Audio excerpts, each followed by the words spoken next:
somewhere deep within the genetic code of millions living today, especially those whose ancestors ever touched the shores of the Mediterranean, a ghost ship is sailing. It carries a whisper of a forgotten language, the scent of cedarwood on a salt breeze, and a deep purple stain from a sea snail's secret, a color so rare it was once worth more than gold. These sailors, these merchants, these explorers built an empire of trade, not of armies, and they gave the world a gift so profound we use it every single day without a thought: the alphabet. Yet if you ask history where they came from, the answer is often a confusing shrug. They seem to materialize from the smoke and rubble of a dying world, fully formed, their sails already set for the horizon. This historical vanishing act, this sudden appearance on the world stage, is the first great mystery of the people the Greeks would later call the Phoenicians, the Phoenicians. It's a story that doesn't begin with a grand king or a founding myth, but with the collapse of civilization itself. I'm glad you're here. Wishing you peace, rest, and maybe a little historical inspiration before sleep. Take a moment to like the video and subscribe, but only if you genuinely enjoy what I do here. Let me know in the comments where you're listening from and what time it is for you. It's always a quiet comfort to know we're sharing this story across the globe. Tonight, we're going back, far back, to a time before them, to understand how the end of everything for everyone else became the beginning for them. The world before them, in the year 1250 BCE, was a glittering, interconnected place, a grand stage for the late Bronze Age.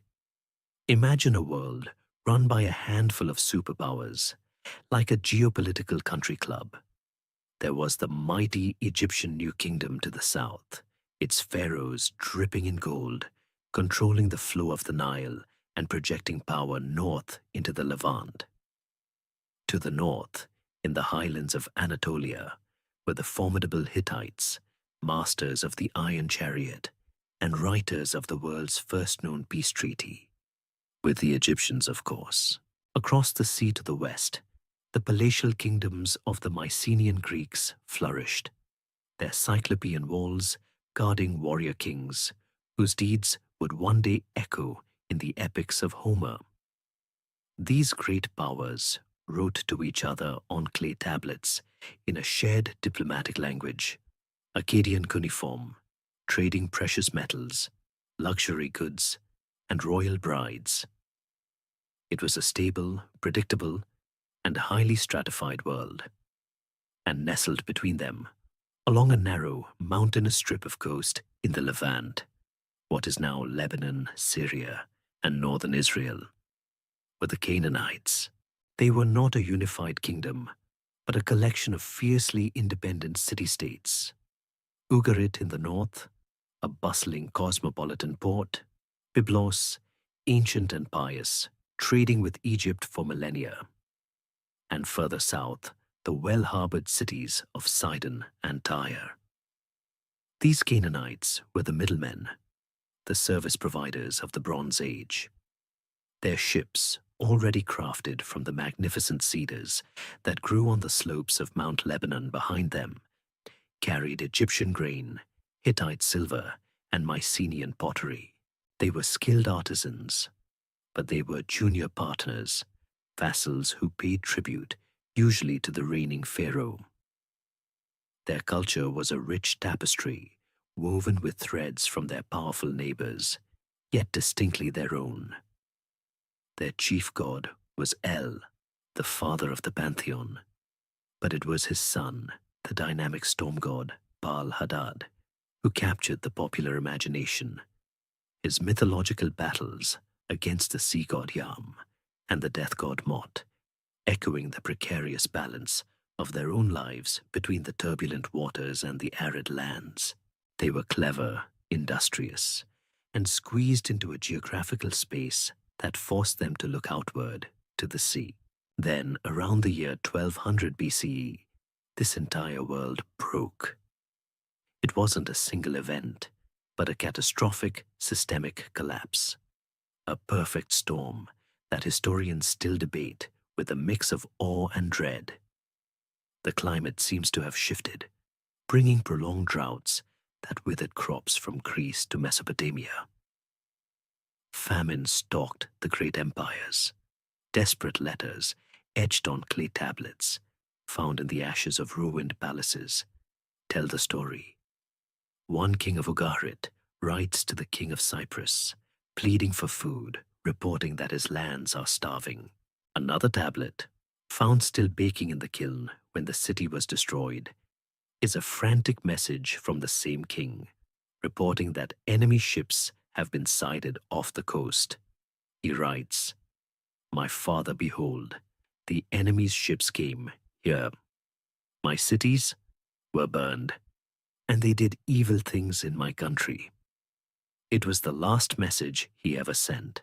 This was the era of the mysterious Sea Peoples, a confederation of migratory warriors and displaced populations set adrift by the chaos. They came in waves from the west, their origin still a source of intense scholarly argument. Perhaps from Anatolia, the Aegean, even as far as Sicily and Sardinia. They were not a unified army, but a destructive tide, toppling the Hittite Empire completely, sacking the great cities of the Levant, and burning the Mycenaean palaces to the ground. They swept down the coast, and only a monumental effort by Pharaoh Rameses III at the borders of Egypt finally turned them back.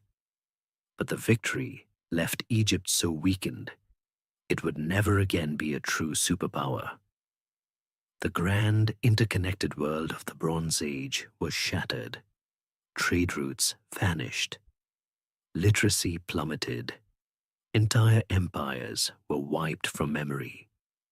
A dark age descended upon the eastern Mediterranean, and yet amid the wreckage, some of the Canaanite cities survived. The great northern port of Ugarit was utterly destroyed, its libraries of clay tablets buried until archaeologists uncovered them millennia later. But Byblos, Sidon, and crucially, the island city of Tyre endured. Why them? This is the open historical question, the mystery at the heart of their origin. Perhaps their geography offered protection. Tyre was an island fortress half a mile from the coast, difficult to assault without a powerful navy, which the Sea Peoples, despite their name, may have lacked in a siege capacity. Perhaps their economies, based on nimble maritime trade rather than vast agricultural surpluses, were more resilient and adaptable than the rigid palace economies of the great empires. One intriguing hypothesis suggests they didn't just fight the newcomers, but negotiated with them, absorbed them, or even formed partnerships. The Philistines, one of the most famous groups among the Sea Peoples, settled just south of them, becoming their neighbors and often their rivals. Whatever the precise reasons for their survival, the result was transformative. In the power vacuum left by the fallen giants, these surviving Canaanite coastal cities found themselves in an unprecedented position. The Egyptian and Hittite overlords were gone. The Mycenaean trade competitors were gone. The old rules no longer applied. They were alone, surrounded by the ruins of a greater age, but they were free. They had their ships, they had the timber to build more, and they had generations of accumulated knowledge of the sea. They were the survivors, the ones left standing when the world ended. And from the ashes of this catastrophe, they would begin to weave the world back together, but this time on their own terms. It was in this crucible of collapse and opportunity that the people history knows as the Phoenicians were truly born. This new freedom was born onto a sliver of earth, a place that would define their every move, their greatest triumphs, and their ultimate fate. To understand the people who would become the Phoenicians is to first walk their land, to feel the salt spray on your face and the imposing shadow of the mountains at your back. Their entire world was a long, narrow corridor, barely more than 30 miles wide, squeezed between the vast, shimmering expanse of the Mediterranean Sea and the formidable, cloud-piercing peaks of the Mount Lebanon Range. This geography was not a choice. It was a destiny. It was a cradle that rocked them toward the sea, and a fortress that walled them off from the continents behind them, ensuring they would never become a great land-based empire like the ones whose ashes they were now sifting through. They were a people of the coast, a culture of the threshold between water and stone. Their front door was the sea. The Mediterranean, the Great Green, as the Egyptians called it, was their highway, their larder, and their greatest mystery. For them, it was not a barrier, but a network of liquid roads, a surface of infinite possibility. The predictable seasonal winds, the currents that flowed past their harbors, the celestial map of the stars above, these were the verses of an epic poem they learned by heart. Generations of fishermen and coastal traders had already read the moods of the water. But now, with the old imperial coast guards gone, the entire sea was an open invitation. It teemed with life, from the shoals of tuna that provided sustenance to the humble murex snail hiding in the depths, the unprepossessing creature that held the secret to a dye of astonishingly vibrant purple, a treasure they would soon learn to harvest. The sea was their future, a source of unimaginable wealth, but it was also a place of terror, of sudden, violent storms that could splinter a ship in moments, a realm of imagined monsters lurking in the uncharted depths. Every voyage was a gamble, a defiant act of faith and skill against the chaos of the waves. If the sea was their open front door, the mountains were the unbreachable wall at their back. The Lebanon and anti-Lebanon ranges rise almost directly from the coastal plain, a dramatic and beautiful barrier that sealed them off from the interior of Syria and Mesopotamia. For the great armies of the East, with their chariots and sprawling infantry, this was difficult, hostile territory. It gave the coastal cities a degree of natural protection that inland states could only dream of, a buffer against the ambitions of would-be conquerors. But it also penned them in. The fertile land on the coast was rich but limited, cut into small pockets by rocky spurs of the mountains that reached all the way to the sea.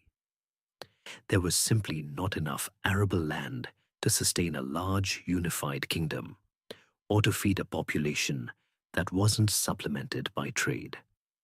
They could not expand east. They could not grow into a sprawling agricultural society. Their only direction for expansion, for survival, for ambition was west, into the endless blue of the sea. Yet this mountainous wall was also their greatest gift. It was a treasure chest whose key they alone held. For up on those high slopes, in the cool, misty air, grew the legendary cedars of Lebanon. These were not mere trees. They were titans, ancient beings whose straight, strong, resinous trunks could grow to over 100 feet tall. The wood was a miracle of nature, aromatic, resistant to rot, and perfect for the keels and masts of strong seagoing ships. For millennia, these trees had been a prized luxury import for empires like Egypt, whose own lands lacked quality timber. The pharaohs sent expeditions to Byblos to procure cedar for their temple doors and ceremonial barges. Now, in the aftermath of the collapse, these forests were entirely theirs. They possessed, in essence, the single most important strategic resource for building a maritime power in a world where everyone else's navy was at the bottom of the sea or rotting in port. This timber advantage cannot be overstated. It was the natural capital upon which their entire enterprise would be built. This unique geography naturally divided their world into a series of fiercely independent city-states, each nestled in its own harbor and controlling the valleys behind it. Traveling between these cities by land was often arduous, forcing them to take to the sea even for local journeys, reinforcing a maritime mindset. A traveler moving south along the coast would encounter a string of these urban jewels. First, Byblos, or Gubal as they called it, the oldest of them all, its stones steeped in piety and ancient history. Its identity was deeply entwined with Egypt and its primary role as the main port for the cedar trade. Further south lay Sidon, the fishery, with its superb sheltered harbor that would become a hub of industry, not just for its fishing fleets, but for its revolutionary workshops producing the world's first translucent glass.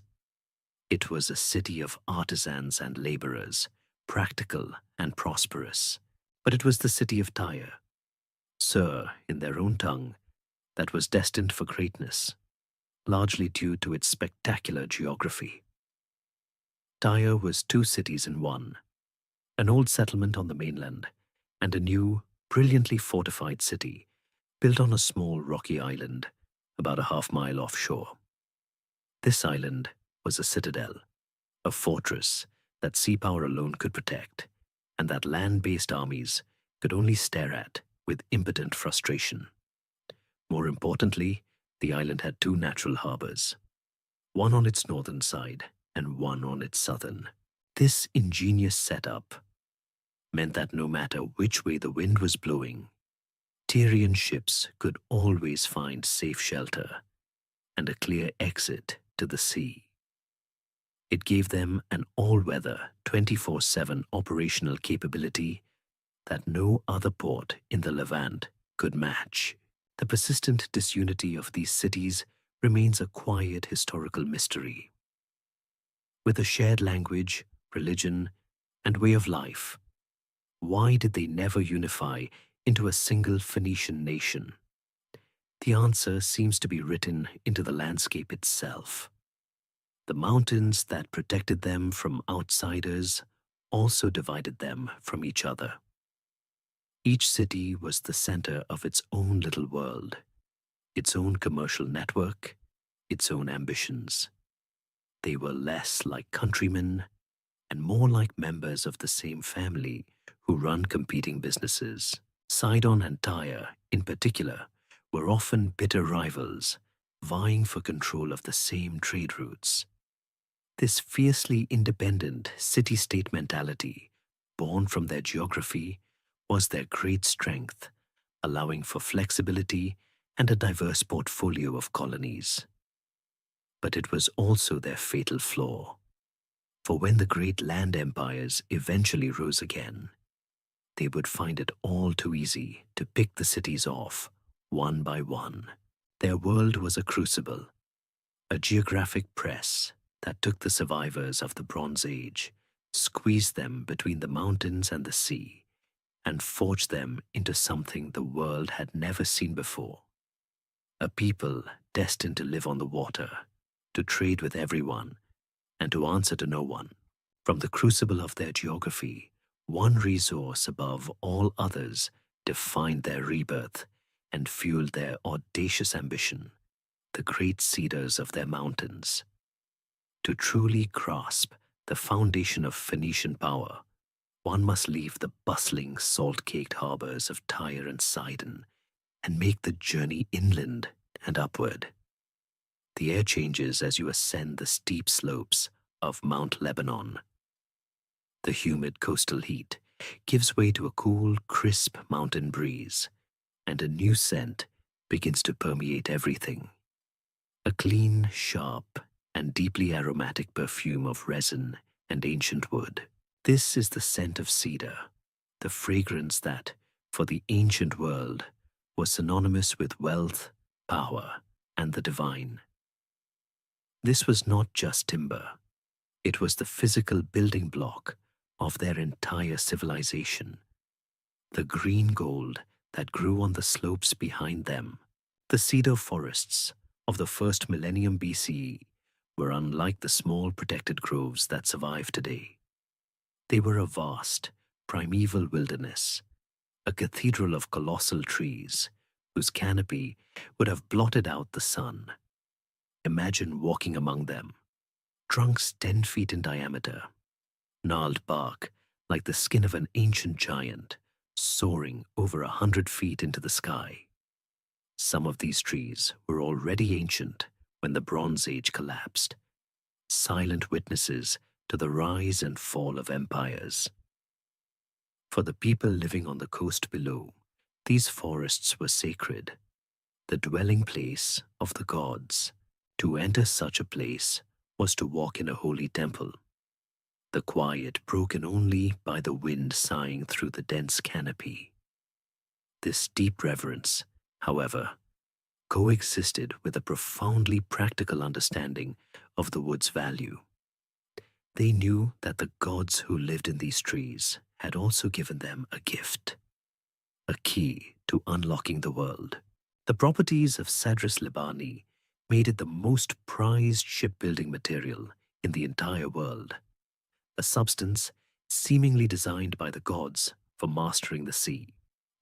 Its primary virtue was its size. The long, straight, knot-free trunks could be fashioned into single-piece keels and masts for their ships. This was a revolutionary advantage. While other cultures had to splice smaller, weaker timbers together, the Phoenicians could lay a single, massive beam of cedar as the spine of their vessel, giving it unparalleled strength and integrity to withstand the brutal stresses of the open sea. This allowed them to build bigger, faster, and more durable ships than anyone else. Furthermore, the wood was saturated with a natural aromatic resin. This oil made the timber incredibly resistant to rot, and most importantly, to the scourge of ancient mariners, the shipworm, a mollusk that could riddle a ship's hull with holes and send it to the bottom. A ship built of Phoenician cedar was not just a vessel. It was a long-term investment, a legacy that could be passed down through a family of merchants. The industry of harvesting this treasure was a monumental undertaking. Teams of lumberjacks would have ventured high into the mountains, their bronze axes ringing out in the sacred quiet as they felled the giant trees. Getting the massive logs, weighing many tons, down the precipitous, rocky slopes to the coast was a staggering feat of engineering. They likely used the power of the winter snowmelt, which turned mountain streams into raging torrents in the spring, to help wash the logs down to lower elevations. From there, teams of oxen straining at their yokes would drag them to the coastal cities. Once in the shipyards of Tyre or Byblos, the wood was meticulously worked by master craftsmen. But much of it was destined for export. For centuries, Egypt had been their best customer, and the sight of immense rafts of cedar logs, chained together and skillfully navigated by sailors in guideboats, being towed down the coast toward the Nile Delta, was a regular feature of the Levantine seascape. The most famous transaction involving this sacred wood is chronicled in the Hebrew Bible, a story that perfectly illustrates the Phoenicians' new role on the world stage. Around 950 BCE, King Solomon of the newly powerful kingdom of Israel, decided to build a magnificent temple to his God in Jerusalem. But his kingdom, rich in agriculture, lacked the fine timber and the skilled artisans to realize his vision. So he sent a message to an old friend of his father David, Hiram the Wongs, the king of Tyre. The exchange that followed was not one of a vassal to a superior, but a negotiation between two equals. Hiram, a shrewd and worldly monarch, agreed to supply all the cedar and juniper wood Solomon needed, along with the master craftsmen to work it.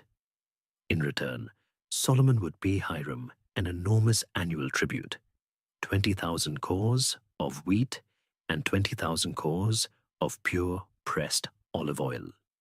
It was a perfect trade. Hiram exchanged his kingdom's most valuable natural resource for the food staples. His narrow coastal plain could not produce in sufficient quantity. This single story reveals everything. The immense value of the cedar, the Phoenicians' skill in trade and diplomacy, and their new standing as independent players, nation builders in their own right. This great enterprise, however, holds a deep and unsettling mystery when viewed from our modern perspective. The vast forests that Hiram knew are gone, victims of millennia of exploitation. The question that hangs in the quiet air of the remaining groves is about the Phoenicians' own role in this ecological story. Did they see the forests as a sacred trust, a renewable resource to be carefully managed with selective logging and replanting, ensuring their golden goose would survive for generations?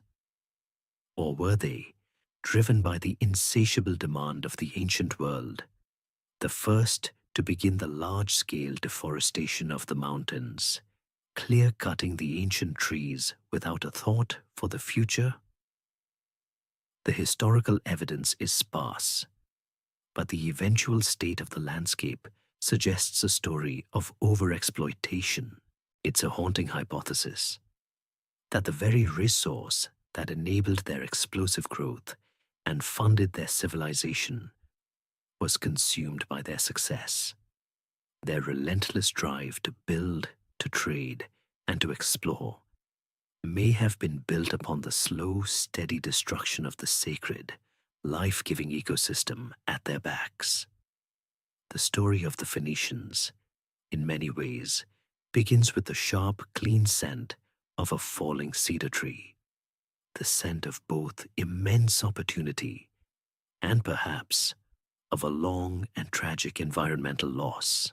The life-giving cedar wood flowed down from the mountains to all the coastal cities, enriching the shipyards of Byblos and filling the warehouses of Sidon. But in the great game of commerce and power that was about to unfold across the Mediterranean, not all cities were created equal.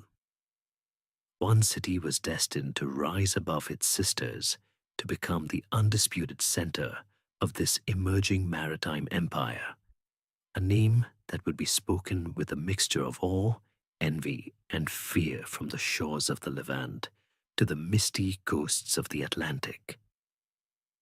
That city was Tyre. Its ascent was not an accident. It was a masterclass in leveraging every possible advantage, geographical, commercial, and political, to become the queen of the seas. We have already touched upon the miraculous geography of Tyre, but it is impossible to overstate its importance. Remember that the city was a dual entity, a mainland settlement, and more importantly, a fortified island citadel sitting half a mile out in the waves. This island provided a level of security that was almost absolute in an age of land-based armies. While mainland cities worried about the incursions of Aramaean tribes or the ambitions of inland kings, Tyre's rulers could sleep soundly, protected by their stone walls and the even greater wall of the sea. This security made Tyre a magnet for wealth. It became a safe deposit box for the region's capital, a place where merchants knew their investments and goods were protected. This stability, in turn, attracted the best shipbuilders, the most skilled artisans, and the sharpest merchants, creating a virtuous cycle of prosperity and talent. And then there were its two magnificent harbors, one facing north towards Sidon, the other south toward Egypt.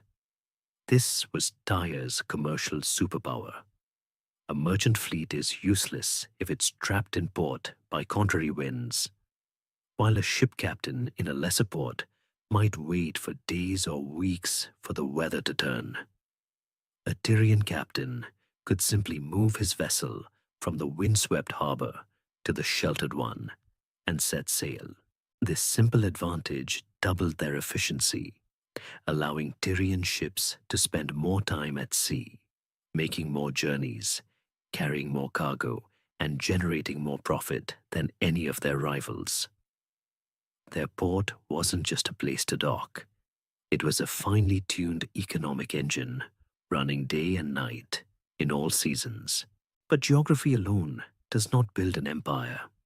A city needs a visionary, and Tyre found its architect in King Hiram the Firm, who ascended to the throne around 980 BCE. Hiram was a man who saw the city's potential not just as a prosperous trading post, but as a great metropolis, the heart of a commercial network that could span the known world. He was a builder, an industrialist, and a master diplomat. One of his first and most ambitious projects was to physically expand his island kingdom. He ordered the narrow channel between the main island and a smaller adjacent islet to be filled in with stone and landfill, creating a larger unified land mass. On this new territory, he and his successors would build magnificent new temples to the city's patron deities: Melkart, the king of the city, a god of the sea and colonization, whom the Greeks would later equate with Heracles, and Astarte, the powerful goddess of fertility and war. These weren't just acts of piety. They were grand statements of power, stability, and wealth, designed to impress foreign dignitaries and inspire confidence in investors. Hiram's true genius, however, lay in his foreign policy. He looked at the new kingdoms of Israel and Judah rising in the hills to his southeast and sought not a threat, but an opportunity. We recall his famous deal with Solomon, trading Tyre's timber and craftsmanship for Israel's agricultural surplus. This alliance was a stroke of strategic brilliance.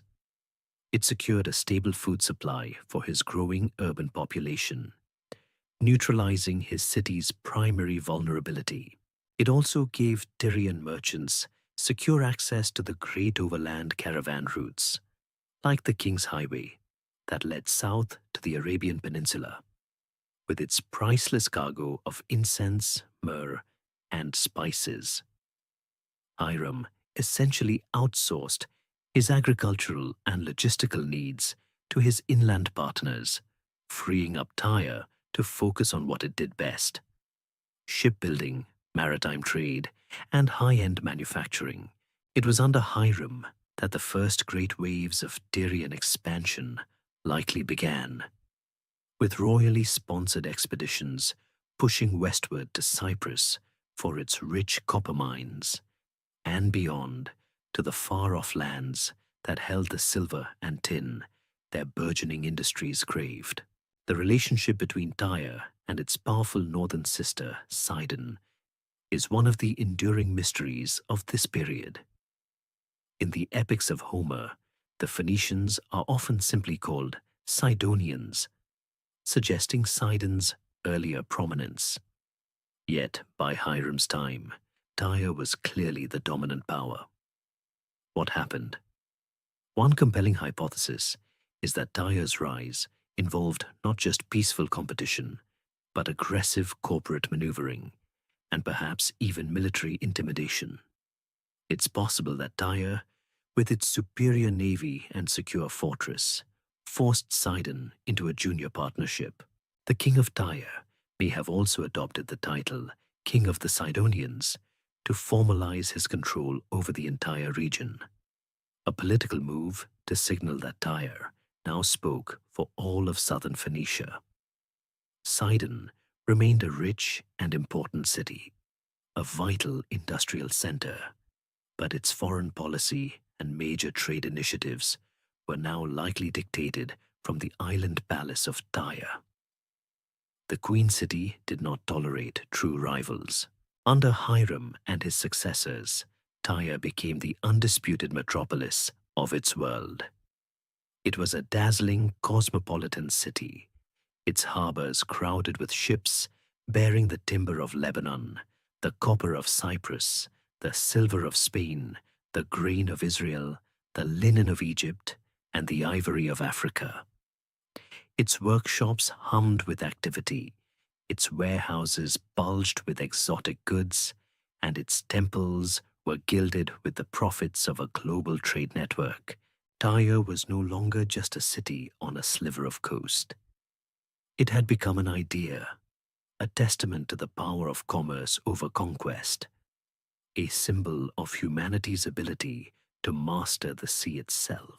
A city like Tyre, gleaming on its island throne, is nothing without the tools to project its power and gather its wealth. The ambition of King Hiram and the skill of his merchants would have been confined to the shores of the Levant, were it not for the single most important product of Phoenician ingenuity, their ships. They did not invent the boat, but they perfected it, transforming the simple coastal vessel into two specialized, highly advanced designs that would allow them to dominate the sea for centuries. These ships were the backbone of their commercial empire and the sharp point of their naval power, the products of a relentless drive for efficiency, capacity, and speed. First, there was the workhorse, the unsung hero of their enterprise, the merchant ship. The Greeks, who saw them frequently, had a rather unflattering but accurate name for this type of vessel, the golos, meaning bathtub. The name perfectly captures its appearance and function. The golos was designed with one thing in mind: cargo. It had a wide, deep, rounded hull, sacrificing elegance and speed for sheer volume. It was built not to slice through the waves, but to sit heavily and steadily in them, its belly full of copper ingots, massive cedar logs, amphorae of wine and olive oil, and fine textiles. Power came from a single, large square sail mounted on a central mast, designed to catch the prevailing winds for long, economical journeys across the open sea. It was a slow and steady beast of burden, guided by two large steering oars at the stern and manned by a relatively small crew. A deliberate choice to maximize the space available for profitable goods. To be aboard a golos on the open sea was to feel the slow, rhythmic creak of cedar planks, to smell the strange mix of cargo, the tang of wine, the dust of grain, the brine of salted fish, and to feel profoundly small under a vast sky, a tiny bubble of commerce inching its way across an endless expanse of blue. But while the Gaulos built their wealth, it was their other creation that protected it and expanded its reach. This was the galley, and specifically, the revolutionary design they perfected, the bireme. If the merchant ship was a cargo van, the bireme was a pursuit interceptor. It was long, narrow, and shallow, designed for speed and maneuverability. Where the Golos was a creature of the wind, the bireme was a creature of human power. Its primary innovation, the one that changed the face of naval warfare and travel, was in its engine room, the rowers. The name bireme says it all. By for two, rem for oar. A traditional galley had one long line of oarsmen down each side. The Phoenician shipwrights, in a stroke of engineering genius, figured out how to add a second, staggered tier of rowers above the first. This innovation was transformative. It essentially doubled the ship's engine power without making the ship significantly longer or wider. A longer ship was structurally weaker and much harder to turn, while a wider ship was fatally slow. By building upwards, they created a vessel that was far faster and more powerful than any single-banked galley, yet remained agile and responsive. In the prow of this sleek vessel was its most terrifying feature: a heavy bronze-sheathed ram built into the keel at the waterline. The bireme wasn't just a boat that carried soldiers. The boat itself was the primary weapon, designed to punch a fatal hole in the hull of an enemy ship.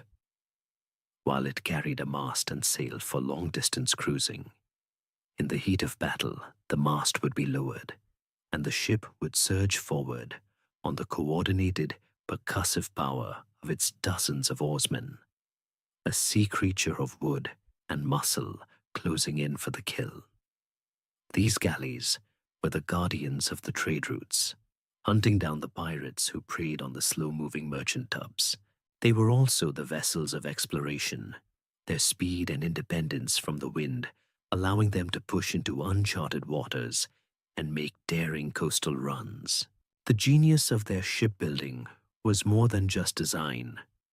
It was in the construction itself. Phoenician ships were built using a sophisticated and laborious technique called mortise and tenon joinery. Instead of simply nailing planks to an internal frame, the planks of the hull were fitted together first, each one meticulously carved with sockets and tongues that interlocked with the planks above and below, secured with wooden pegs. This created a remarkably strong, flexible, and watertight hull, a kind of stressed skin where the shell of the ship provided the structural integrity. This method was a closely guarded trade secret, a technological advantage that made their ships more durable and seaworthy than any others on the sea. And how did they find their way across the featureless expanse of water? For journeys along the coast, they practiced what is called cabotage, navigating by landmarks, hopping from one visible headland to the next. But for their great open sea voyages, they looked to the heavens. They were master astronomers, and they were the first great navigators to master the use of Ursa Minor, the Little Bear constellation. At the tip of this constellation's tail is Polaris, the star that sits almost directly above the Earth's North Pole. While other stars wheel across the night sky, Polaris remains fixed, a reliable celestial anchor. The Greeks, learning of its importance from them, would come to call it the Phoenike, the Phoenician star. This knowledge gave Phoenician captains the confidence to sail at night and to strike out directly across open water, far from the reassuring sight of land, a capability that their competitors simply did not possess. The development of the bireme itself is a historical mystery. Was it a slow evolution or a sudden breakthrough? The most likely hypothesis is that it was a direct response to the dangers of the post-collapse world, an arms race against piracy. To protect their slow bathtubs full of wealth, they needed a shark. The bireme was that shark, an innovation that gave their navy a decisive edge and secured their control of the sea lanes for generations. Their ships were more than just transport. They were the embodiment of their character: innovative, efficient, resilient, and always looking to the horizon. The holds of Tyre's merchant ships were filled with the wonders of the known world. Heavy ingots of Spanish silver, fragrant cedar logs, intricate Egyptian linen, and fiery copper from the island of Cyprus. But among all these treasures, one commodity stood supreme, a product so valuable that it was often worth more than its weight in gold. It was not a metal, nor a spice, nor a precious stone. It was a color, a specific, breathtaking, and impossibly rare shade of reddish purple, a color that would become synonymous with power, royalty, and the divine for over 1,000 years. This was Tyrian purple, and the story of its creation is a testament to the Phoenicians' ability to turn the foulest of industrial processes into the ultimate luxury. The source of this legendary dye was not a beautiful flower or a rare mineral, but a humble and rather unprepossessing sea snail. Living in the coastal waters of the eastern Mediterranean were two particular species of predatory murex snail, the Bolinus brandaris and the Hexaplex trunculus. These creatures, armed with spiny, ornate shells, would crawl along the seafloor, but their true treasure was hidden within. Deep inside the snail's body was a tiny hyperbranchial gland, which, when the snail was threatened, or in this case, fatally provoked, secreted a clear, slimy mucus. This mucus, on its own, was nothing special, but when exposed to sunlight and the open air, a miraculous chemical transformation began, a reaction that the Tyrian dyers learned to control with the precision of master chemists. The process of creating the dye was a notoriously unpleasant, large-scale industrial operation. The stench it produced was so overpowering that ancient writers complained about it frequently, and the dye works were, by law and by common decency, located on the downwind outskirts of the cities. First, the snails had to be harvested from the sea in colossal quantities. Fleets of small boats would lower baited baskets into the water to trap them, while divers risked the depths to pry them from the rocks by hand. The snails were then brought to the workshops, where the grim work of extraction began. The tiny creatures were crushed in stone mortars, or for larger snails, the precious gland was painstakingly removed with a small spike. These mountains of crushed snails and extracted glands were then dumped into enormous stone vats, mixed with salt water, and left to steep and putrefy under the hot Levantine sun for 10 days or more. The smell of tens of thousands of rotting mollusks would have been an almost physical assault, a truly nauseating odor that clung to the clothes and hair of the workers. But within this foul brew, the magic was happening. As the mixture stewed, the clear secretion began its metamorphosis, shifting through a ghostly spectrum of colors: pale yellow, then green, then a deep violet blue, and finally settling into the desired shade of vibrant, shimmering purple. The master dyer's skill was in knowing exactly when to stop the process, often by simmering the mixture in lead or tin pots to achieve the perfect hue. Different species produced different colors. The trunculus yielded a more indigo blue, while the brandaris produced the classic reddish purple. The most prized and expensive shade of all, a color described as that of clotted blood, was likely achieved by a difficult double dyeing process using both types of snail. The immense value of this dye came down to two simple factors: staggering inefficiency and miraculous permanence. The sheer number of snails required was astronomical. Modern experiments and ancient sources suggest that it took some 10 to 12,000 murex snails to produce a single gram of pure dye, barely enough to color the trim on a single Roman toga. To dye an entire robe would require hundreds of thousands of snails and a fortune in labor. This incredible scarcity alone made it an object of ultimate luxury. But its other quality was what made it seem truly divine. Unlike most ancient dyes made from plants or insects, which faded quickly in the sun and bled out in the wash, Tyrian purple was chemically stable. It was color fast. In fact, exposure to sunlight was said to make the color even deeper and more brilliant. It was a permanent mark of status, a color that would not fade. Naturally, it became the exclusive symbol of the ruling class. Kings and emperors draped themselves in it. High priests wore robes of purple. In the Roman Republic, senators wore a toga with a purple stripe, the width of the stripe denoting their rank.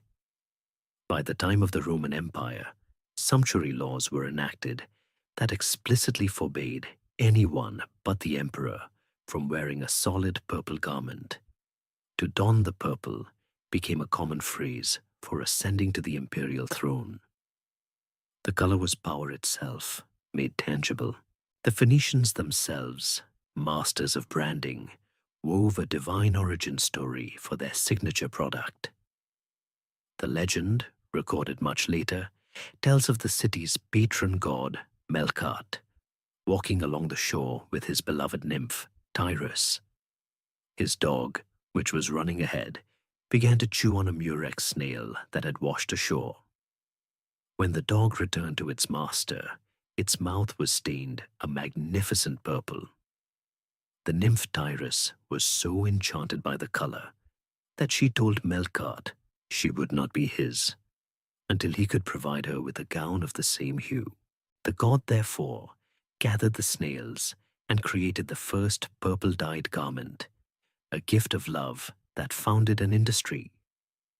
While a charming tale, the historical reality is that the Minoans on Crete were likely the first to discover the dye. The true Phoenician genius, therefore, was not in invention, but in perfection and industrialization. They took a small-scale craft and, with their characteristic commercial zeal, scaled it up into a global monopoly, turning the humble, smelly murex snail into the engine of an international luxury brand that would define the very color of power for 1,000 years to come. The Phoenicians exported many things from their narrow coastal home. Their ships carried the tangible scent of cedar, the rough texture of silver ingots, and the shimmering, almost living color of their purple-dyed textiles. But their most valuable, most world-altering export was not an object that could be held in the hand. It was an idea, a technology for the mind, an innovation so profound that its legacy is imprinted on this very story as it unfolds. This was their alphabet, a gift of elegant simplicity that would break the elite monopoly on knowledge and change the way humanity communicates forever.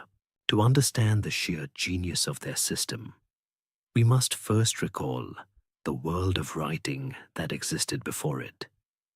In the great empires of Egypt and Mesopotamia, writing was a formidable and deliberately complex art. The hieroglyphs of the Nile Valley were a stunningly beautiful but bewildering mix of hundreds of signs. Some were logograms, intricate little pictures that represented a whole word. Others were syllabic, representing a combination of sounds, and still others were phonetic, representing a single sound. To read or write hieroglyphics required years of punishingly difficult study in a specialized scribal school. It was a closed system, designed to keep knowledge, and therefore power, in the hands of a tiny elite of priests and palace bureaucrats. The same was true of the cuneiform script of Mesopotamia, with its daunting library of hundreds of wedge-shaped signs pressed into clay. For the average person, a farmer, a soldier, a merchant, literacy was as unattainable as flight. The revolutionary idea of an alphabet, a system where one simple sign represents one basic sound, had been gestating for centuries before the Phoenicians perfected it. The first sparks of this idea seem to have been struck, fascinatingly, not in a palace or a temple, but in the harsh environment of an Egyptian turquoise mine in the Sinai Peninsula. Here, around 1800 BCE, Canaanite laborers, seeing the complex hieroglyphs of their Egyptian overlords, began a clever experiment. They adapted the Egyptian pictures to write their own Semitic language using a principle called acrophony. The logic was simple and brilliant. They took the Egyptian picture for ox, which in their language was called aleph, and used that sign to represent not the whole word, but just its first sound, the guttural stop we barely notice at the beginning of the word apple. They took the hieroglyph for water, or mayim, a simple wavy line, and used it to represent the M sound. This was the conceptual breakthrough, from picture as word to picture as sound. This Proto-Canaanite script, as it's now called, was a promising but messy and inconsistent system for several hundred years. It was the Phoenicians, with their practical mercantile mindset, who took this rough concept and refined it into a streamlined, elegant, and devastatingly efficient tool. Around 1050 BCE, they standardized a set of just 22 signs. They simplified the characters, abstracting them from their pictorial origins so they could be written quickly with a pen or stylus. The ox head became a simple, powerful shape. The wavy waterline became a sharp, rhythmic zigzag. The drawing of a house or bed became a simple enclosure. This system was a merchant's dream come true. It was purely phonetic, representing only the consonant sounds of their language. Vowels, as in many Semitic languages, were generally inferred from context. With only 22 simple signs to memorize, a person could achieve functional literacy in a matter of weeks, not a lifetime. Suddenly, a ship's captain could keep his own cargo manifest. A trader could write his own contracts on papyrus, or even a pottery shard. An artisan could sign his own work. The alphabet was a tool of liberation. It democratized writing, taking it out of the exclusive hands of the scribal class and giving it to ordinary people. For a civilization built on contracts, ledgers, and long-distance communication, this was the ultimate business software, and like any killer app, it went viral. The alphabet spread not through the force of armies, but in the peaceful, profitable wake of their trading ships. Wherever Phoenician merchants established a warehouse or haggled in a marketplace, their simple, efficient writing system was on display. Other cultures saw its advantages and quickly adapted it for their own languages. The Aramaeans in the interior of Syria adopted it, creating a script that would eventually spread all the way to India. But its most fateful journey was west, across the sea to the Greeks. Sometime around the 8th century BCE, the Greeks, then emerging from a dark age in which their own earlier syllabic script had been forgotten, encountered the Phoenicians. They recognized the power of the alphabet and adopted it wholesale. The Greek historian Herodotus readily admitted this debt, calling the new writing Phoenicia grammata, the Phoenician letters. But in adapting the script, the Greeks made one final, crucial innovation. Their language, unlike Semitic tongues, could not function without explicit vowels. In a moment of pure genius, they took the few Phoenician consonant signs for sounds that didn't exist in Greek, like the guttural aleph, and repurposed them to represent vowel sounds. Aleph became the Greek alpha. He became epsilon, Yod became iota. With this masterstroke, they created the world's first true and complete alphabet, a sign for every consonant and every vowel. This Greek alphabet would later be passed to the Romans via the Etruscans, becoming the Latin alphabet used to write English today. Nearly every alphabet in the world, from Arabic and Hebrew to Cyrillic and English, is a descendant of that elegant set of 22 signs standardized in the ports of Tyre and Sidon.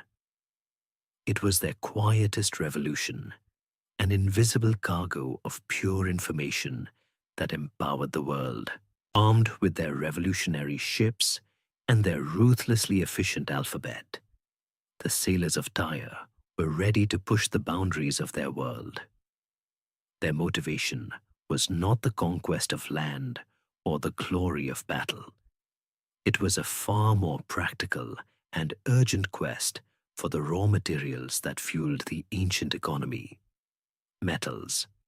The great collapse of the Bronze Age had shattered the old trade networks, creating a kind of metal famine across the Mediterranean. Tin, essential for making bronze, was scarce. Copper was in constant demand, and the emerging Iron Age created a voracious appetite for this new, stronger metal. Above all, there was a desperate need for silver, the closest thing the ancient world had to a universal currency. For the sharp-minded merchants of Tyre, this scarcity was the business opportunity of a lifetime, and whispers and sailors' tales pointed to a semi-mythical land in the far west, a place of legendary mineral wealth. They called it Tarshish. To the people of the Levant, Tarshish was a name that conjured visions of unimaginable riches. The Hebrew Bible speaks of it as the source of King Solomon's wealth, a distant port whose magnificent ships of Tarshish would return laden with gold and silver, ivory and apes and peacocks. The prophet Ezekiel, in a lament for Tyre's eventual downfall, lists its riches. Tarshish was your merchant because of your great wealth of every kind. Silver, iron, tin, and lead they exchanged for your wares. It was an El Dorado of the Iron Age, a treasure chest at the very edge of the known world. But where was it? This remains a tantalizing historical mystery.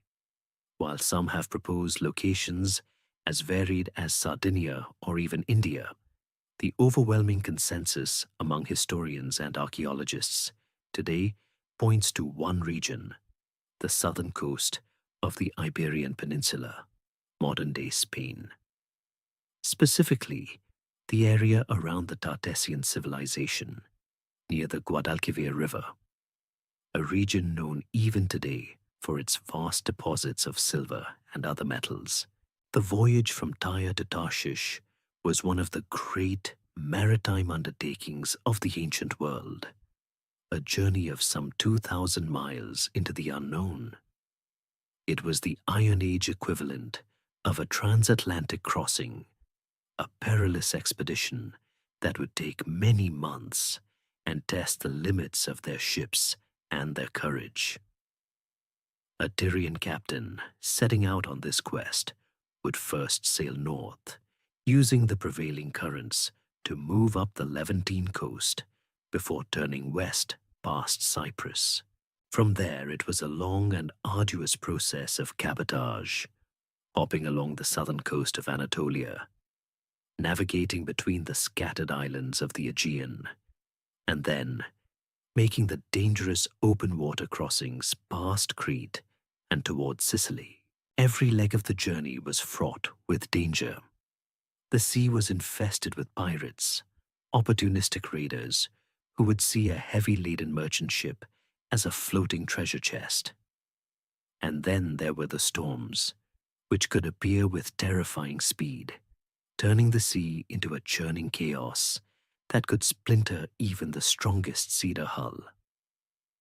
These sailors personified the storm as a great sea monster, a leviathan from the depths, and their journeys were as much a spiritual struggle as a physical one, requiring constant prayers and offerings to Baal and Astarte to keep the monster at bay. As they pushed further west, past Sardinia and the Balearic Islands, they entered a world their ancestors had never known. Finally, they would have reached the ultimate gateway, a narrow strait of water flanked by two towering mountains of rock. This was the threshold the Greeks would later call the Pillars of Hercules, what we know as the Strait of Gibraltar. To sail through it was to leave the familiar enclosed world of the Mediterranean and enter the vast, terrifying, and unknown Atlantic Ocean. It was, in their minds, to sail off the edge of the map, but the prize that awaited them was worth every risk. The land they found in Iberia was not empty. It was home to a sophisticated local culture.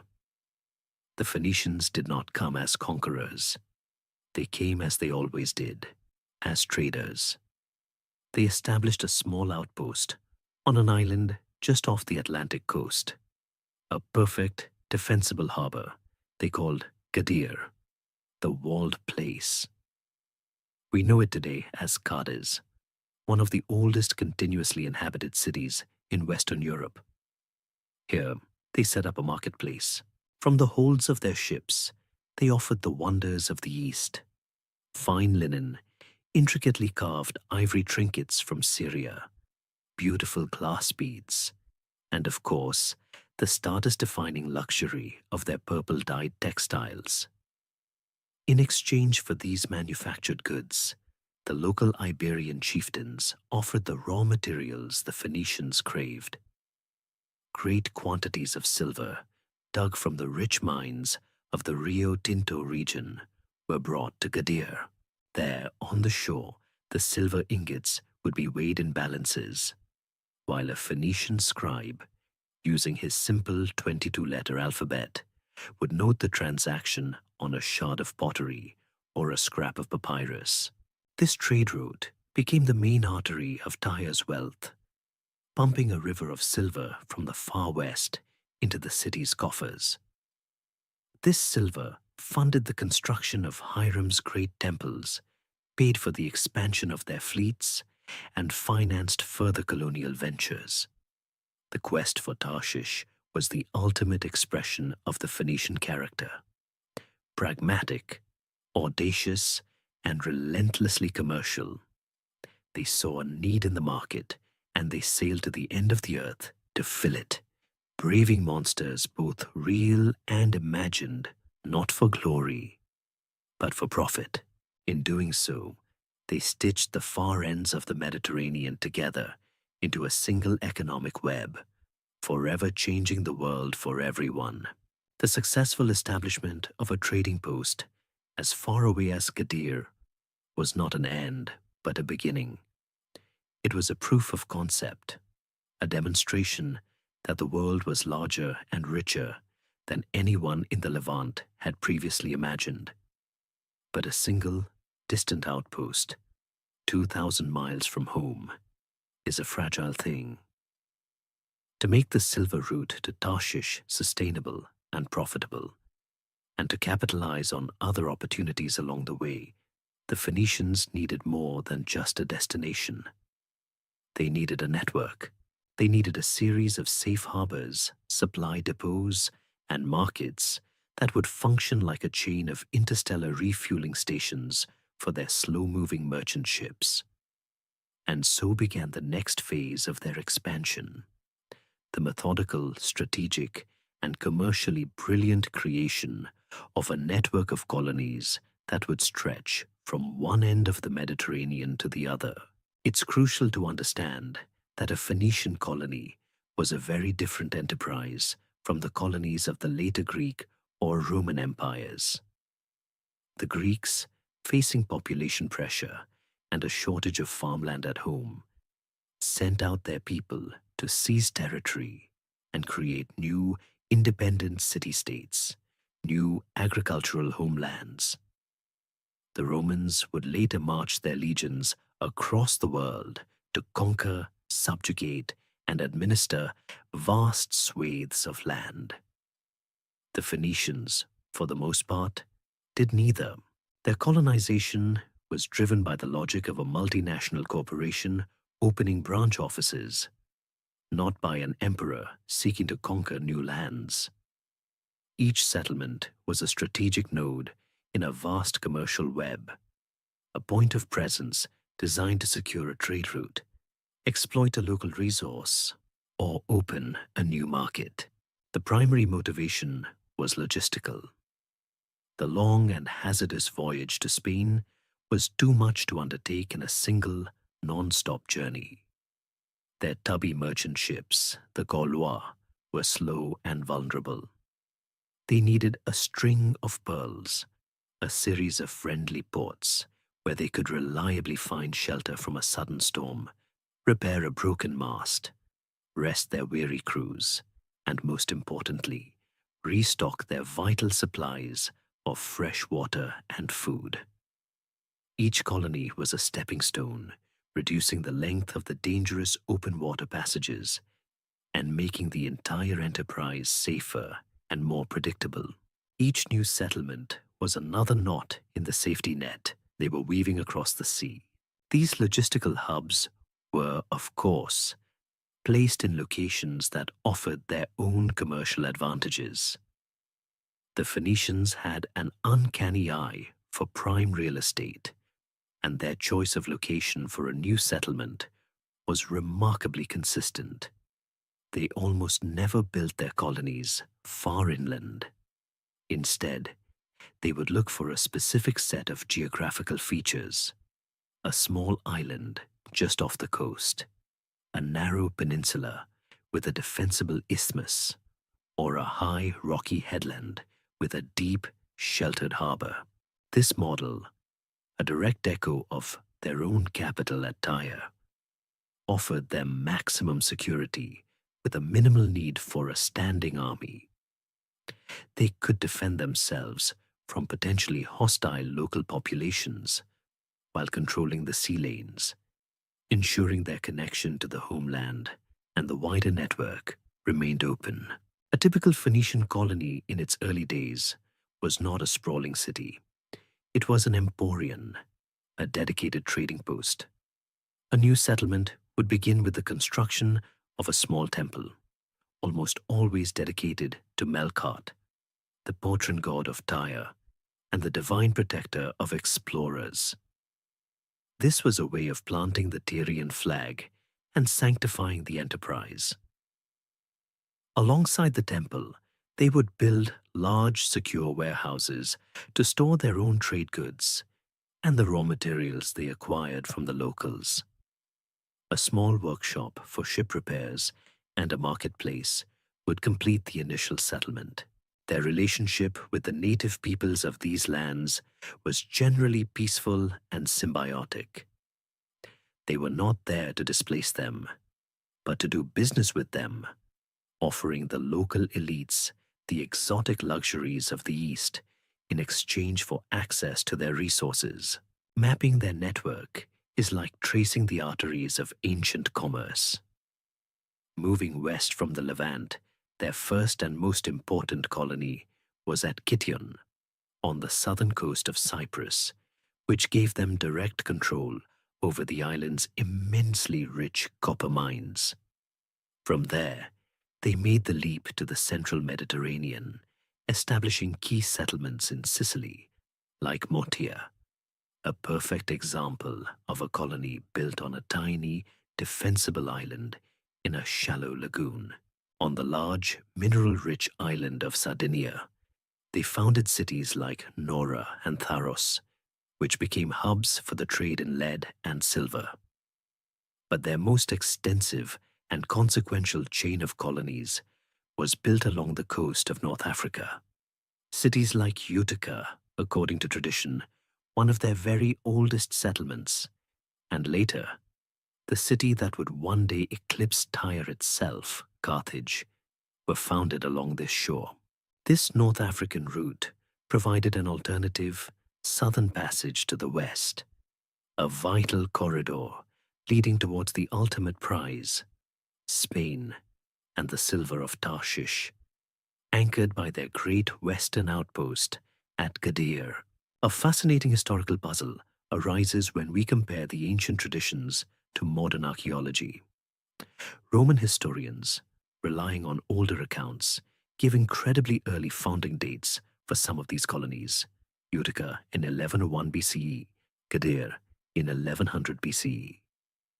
Yet for decades, archaeologists digging at these sites could find no definitive proof of a Phoenician presence before the 9th or 8th centuries BCE, a gap of some 300 years.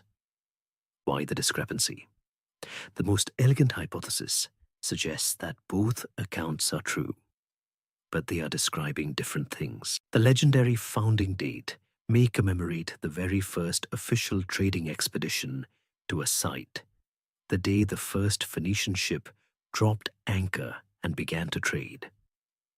This might have been followed by decades or even centuries of seasonal contact, with sailors setting up temporary summer camps to trade before returning home for the winter.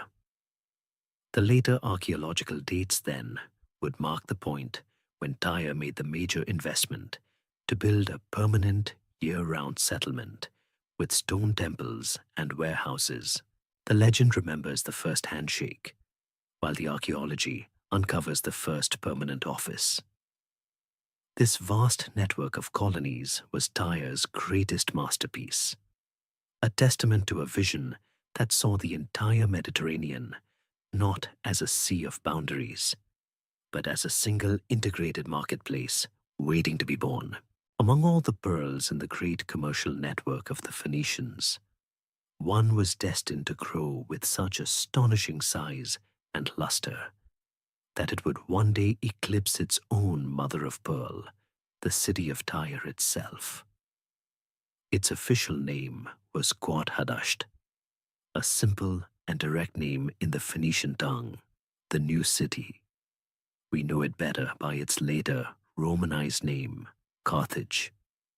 Its location on the coast of modern Tunisia was a stroke of strategic genius, a perfect harbor on a defensible peninsula that controlled the narrowest passage in the central Mediterranean. But the story of its founding, unlike that of a simple trading post, was not a coolly calculated business decision. It was a story born of fire and blood, of palace intrigue, sacrilegious murder, and the defiant flight of a fugitive queen. The legend begins in Tyre, near the end of the 9th century BCE. The city was at the height of its power, but the royal court was poisoned by ambition. The reigning king had 2 children, a son, Pygmalion, and a daughter, Elissa. Elissa was a formidable woman, brilliant and influential, and she was married to the second most powerful man in the kingdom, Akabas, who was the high priest of Melkart. As high priest, Akabas not only commanded immense spiritual authority, but also controlled the vast, unimaginable wealth of the temple, a treasury swollen with the offerings of generations of pious and successful merchants. When the old king died, his will decreed that his son Pygmalion and his daughter Elissa should rule jointly. But Pygmalion, consumed by a venomous greed, had no intention of sharing power, and his covetous eyes were fixed on the temple's gold. Ignoring the bonds of family and the sanctity of the gods, Pygmalion committed a terrible crime. He arranged for his brother-in-law, Akabas, to be ambushed and murdered, an act of supreme sacrilege. Pygmalion then seized the temple and its riches, hiding the body of his victim and pretending that Aherbas had simply vanished. He tried to force his sister Elissa to accept his sole rule, but she was not so easily deceived. The legend tells that one night, the ghost of her murdered husband appeared to her in a dream. His phantom form, pale and wounded, revealed the truth of Pygmalion's treachery, and crucially, told her the location where the true ancient treasure of the temple was hidden, safe from the new king's grasp. Elissa, now known to history by her nickname Dido, meaning the Wanderer, knew her own life was in danger. She could not remain in a city ruled by her brother, the murderer of her husband. Quietly, she began to plot. She gathered a secret following from among the Tyrian aristocracy, senators and nobles who were disgusted by Pygmalion's tyranny and feared for their own futures. With their loyalty secured, Dido devised a brilliant ruse. She went to her brother and told him that she wished to put her grief behind her and move into the royal palace with him. To do this, she said, she would need him to provide ships so she could transport the possessions of her late husband. Pygmalion, believing his sister had finally submitted and that he would soon have his hands on Acherbas's personal fortune, readily agreed. The ships were brought to the harbor, but under the cloak of night, Dido's loyal followers did not load them with furniture and household goods. Instead, they loaded them with the secret, true treasure of the temple, the gold that Acherbas had told her of in the dream. As a final act of misdirection, they filled several large sacks with worthless sand and, in full view of Pygmalion's guards, dramatically heaved them into the water, crying out that this was the cursed gold of Acherbas, and they were offering it to the sea.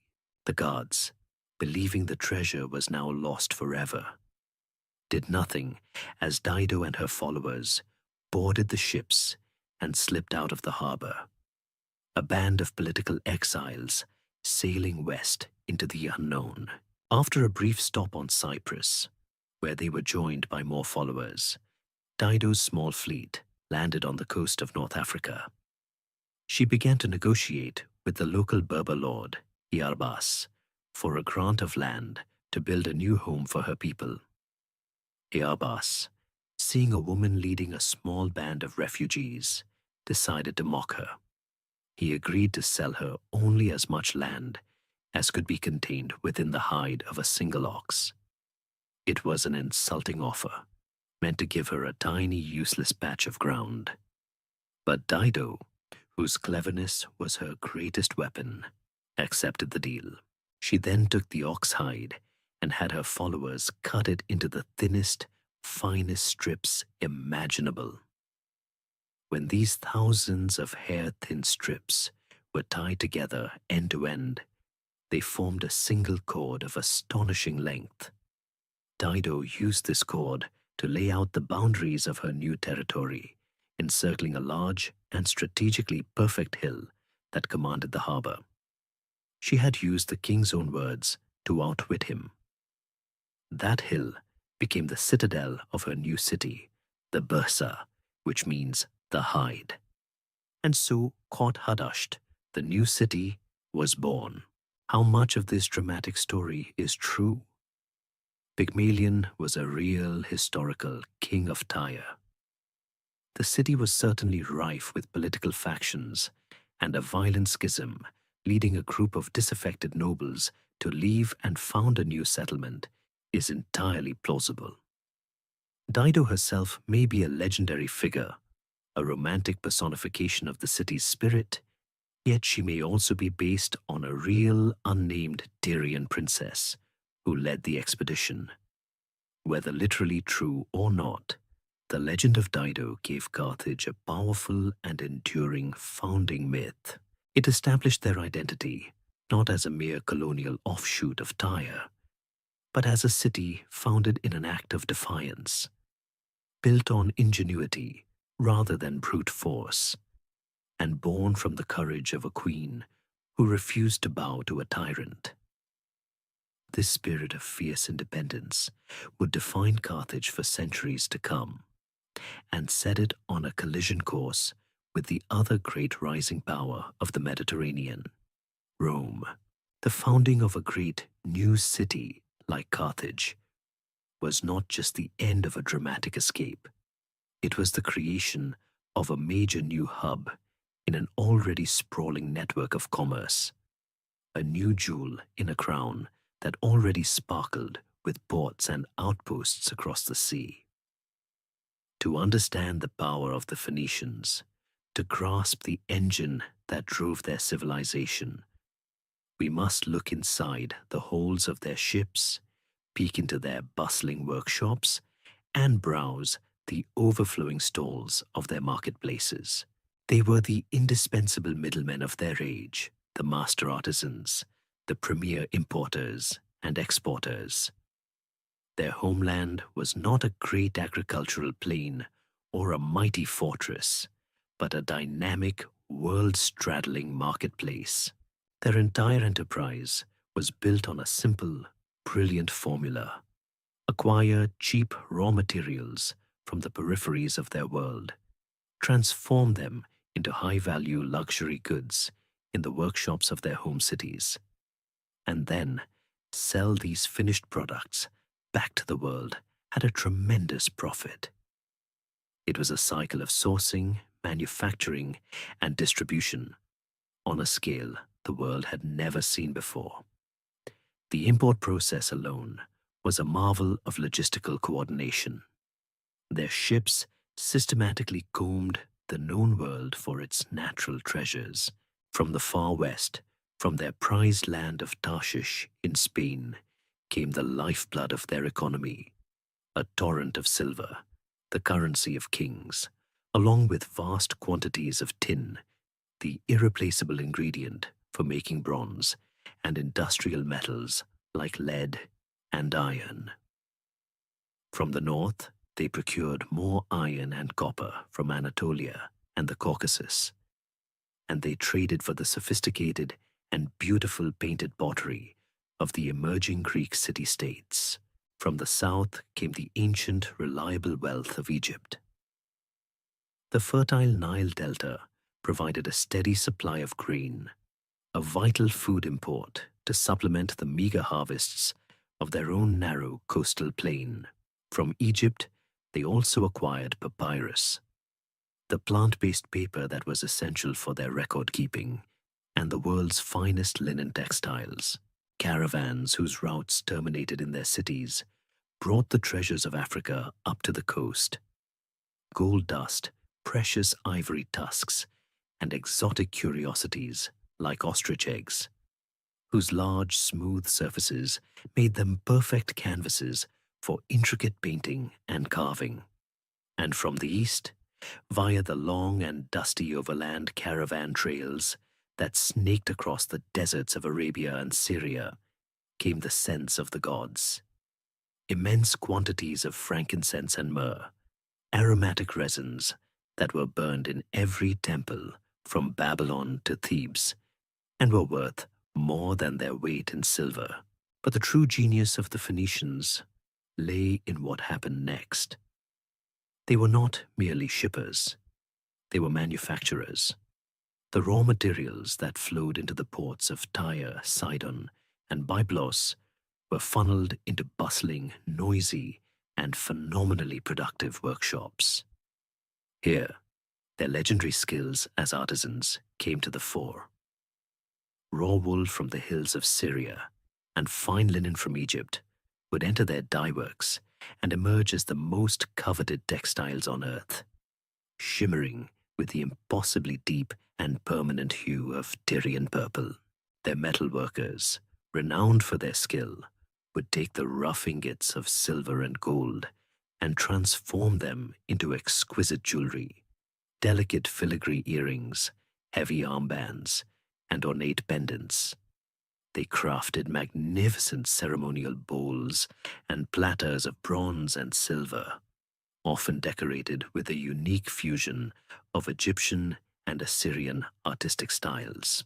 The city of Sidon, in particular, became the ancient world's center for glassmaking. Using the fine sand of their local beaches, their artisans perfected the sand core technique. They would form a core of sand and clay in the shape of a small vessel, dip it repeatedly into molten glass, and then, once it had cooled, break and pour out the core, leaving a small, beautiful, and brightly colored glass bottle. These little flasks, designed to hold precious perfumes and cosmetics, were a smash hit among the wealthy elites across the Mediterranean. In other workshops, the raw tusks of African ivory were transformed by their carvers into masterpieces of miniature art. Decorative plaques for inlaying in royal furniture, combs, cosmetic boxes, and religious icons, all rendered with astonishing detail. They were, in essence, the luxury brand manufacturers of their day, turning the world's raw potential into objects of focused, refined desire. Once transformed, this glittering portfolio of goods was loaded back onto their ships and exported to the world, often sold back to the very regions from which the raw materials had come. The Iberian chieftain who sold them silver would buy it back in the form of an ornate necklace for his wife. The Egyptian noble who sold them linen would buy it back as a magnificent purple-trimmed robe. But they also acted as pure distributors, the circulatory system of the entire Mediterranean. They would buy grain in Egypt and sell it to the inhabitants of Sardinia. They would buy Greek pottery and trade it in the Levant for goods they could then sell in Cyprus. They connected everyone, creating a dynamic, interdependent economy where once there had been only isolated pockets of production. How they managed to trade with so many different cultures, some of whom were surely distrustful of foreign sailors, is a fascinating question. The Greek historian Herodotus describes a remarkable process used by the Carthaginians on the coast of Africa, a method known as silent trade. When the Phoenician ships arrived, the sailors would unload their goods and arrange them neatly on a beach. They would then retreat to their ships and send up a signal of smoke. The local tribesmen, seeing the smoke, would come down to the beach, inspect the items, and place a quantity of gold on the ground next to the goods they wished to purchase. They would then retreat. The Phoenicians would row back to shore to examine the offer. If they felt the amount of gold was fair, they would take it and leave the goods, and the deal was done. If not, they would return to their ships without touching the gold, signaling that they required a higher price. The tribesmen would then return and add more gold. This process, conducted without a single word spoken, based on a foundation of mutual trust and respect, allowed them to bridge the chasm of language and culture. It was a system that was practical, peaceful, and quintessentially Phoenician. All of this relentless activity, this ceaseless movement of goods and people across the wine-dark sea, was not conducted in a spiritual vacuum. The Phoenicians were a deeply pious people, their lives interwoven with a complex and powerful spiritual worldview.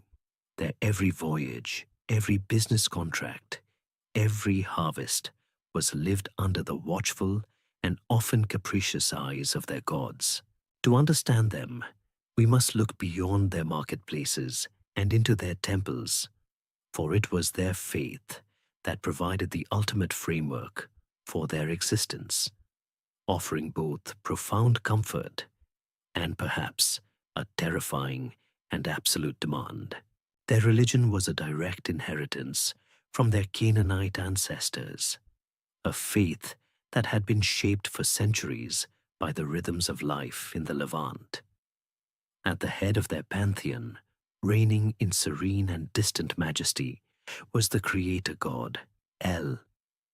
He was imagined as the wise, grey-bearded patriarch, the ultimate authority who presided over the divine council on a cosmic mountain.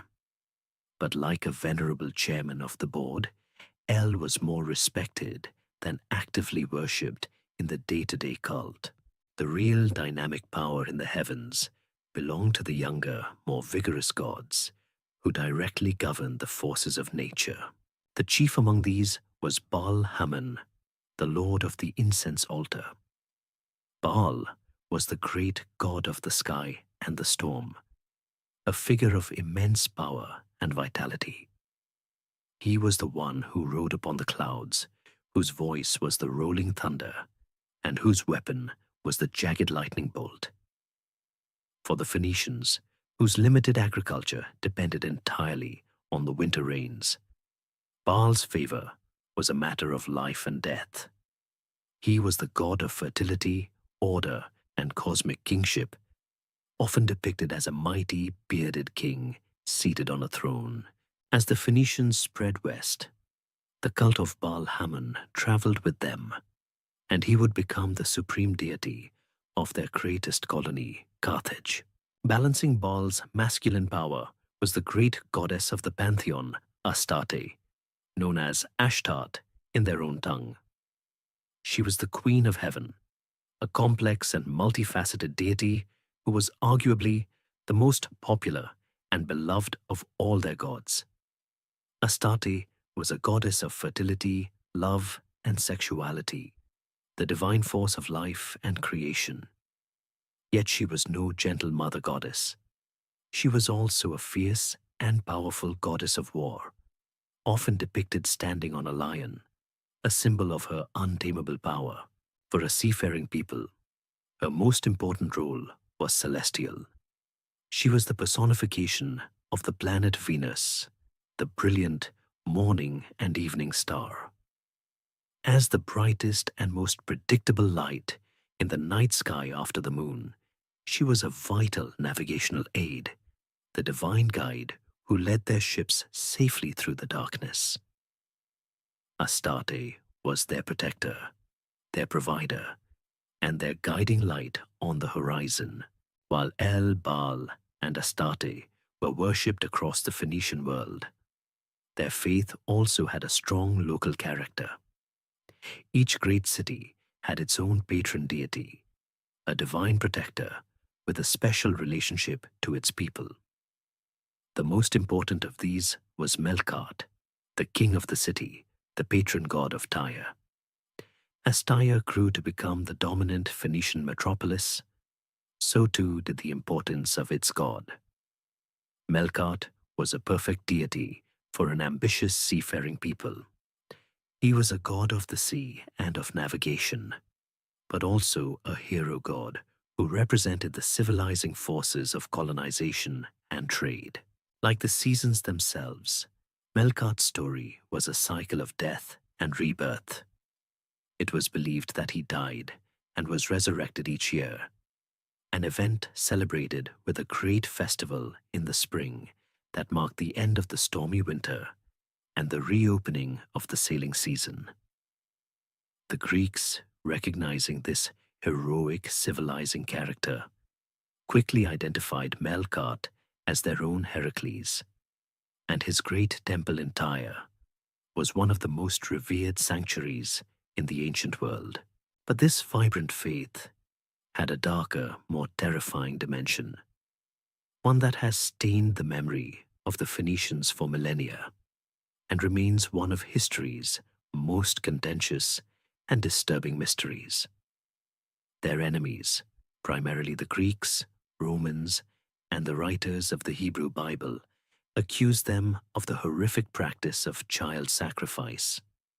These accounts, written with a mixture of horror and propaganda, describe how in times of great crisis, a famine, a plague, a devastating siege, the Phoenicians, and especially the Carthaginians, would sacrifice their own children to appease the gods.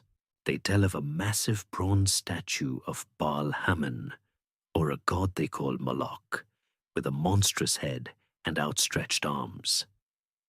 The infant, often the firstborn son of a noble family, would be placed in the statue's arms, which would then tilt, rolling the living child into a pit of roaring fire below. For centuries, many historians dismissed these stories as baseless slander, vicious propaganda designed by rivals to dehumanize their commercial competitors. But then came the archaeology. Beginning in the 20th century, archaeologists discovered sacred enclosures just outside Carthage and other Phoenician settlements in Sardinia, Sicily, and Malta. They called these places topets, borrowing a name from the Old Testament for a site of child sacrifice. Within these enclosures, they unearthed thousands of small clay urns, buried under carved stone markers called stelae. Inside the urns were the cremated remains of human infants, most of them newborns, along with the bones of young animals. Many of the stelae are inscribed with dedications, thanking the gods Baal Hammon and his consort Tanit for hearing my voice. What are these topets? Do they confirm the lurid tales of their enemies? This is the heart of the mystery, and historians remain deeply divided. One interpretation is that the literary and archaeological evidence align perfectly. These are the remains of sacrificed children, and the inscriptions are thank you notes for the god accepting the terrible offering. But a powerful counterargument suggests another possibility. This view holds that the Tophet was a special consecrated cemetery for children who were stillborn or died of natural causes in early infancy. In a world with appallingly high infant mortality, such cemeteries would have been large. Because these infants died in a state of purity, they were given a sacred burial, and the inscriptions are not thanks for a sacrifice, but pleas for the gods to watch over the soul of the lost child. In this interpretation, the stories of sacrifice were indeed black propaganda. The truth remains buried with those tiny bones, a chilling ambiguity at the heart of the Phoenician soul. Their gods, who gave them so much, may in the end have demanded the one thing a parent could never bear to give. While the priests of Tyre and Sidon made their offerings to Baal and Melkart, and their merchants calculated profits from the silver of Spain, a new and terrifying power was rising from the east, from the dusty plains of northern Mesopotamia. Along the banks of the river Tigris, the Neo-Assyrian Empire began an expansion that would consume everything in its path. This was not just another kingdom.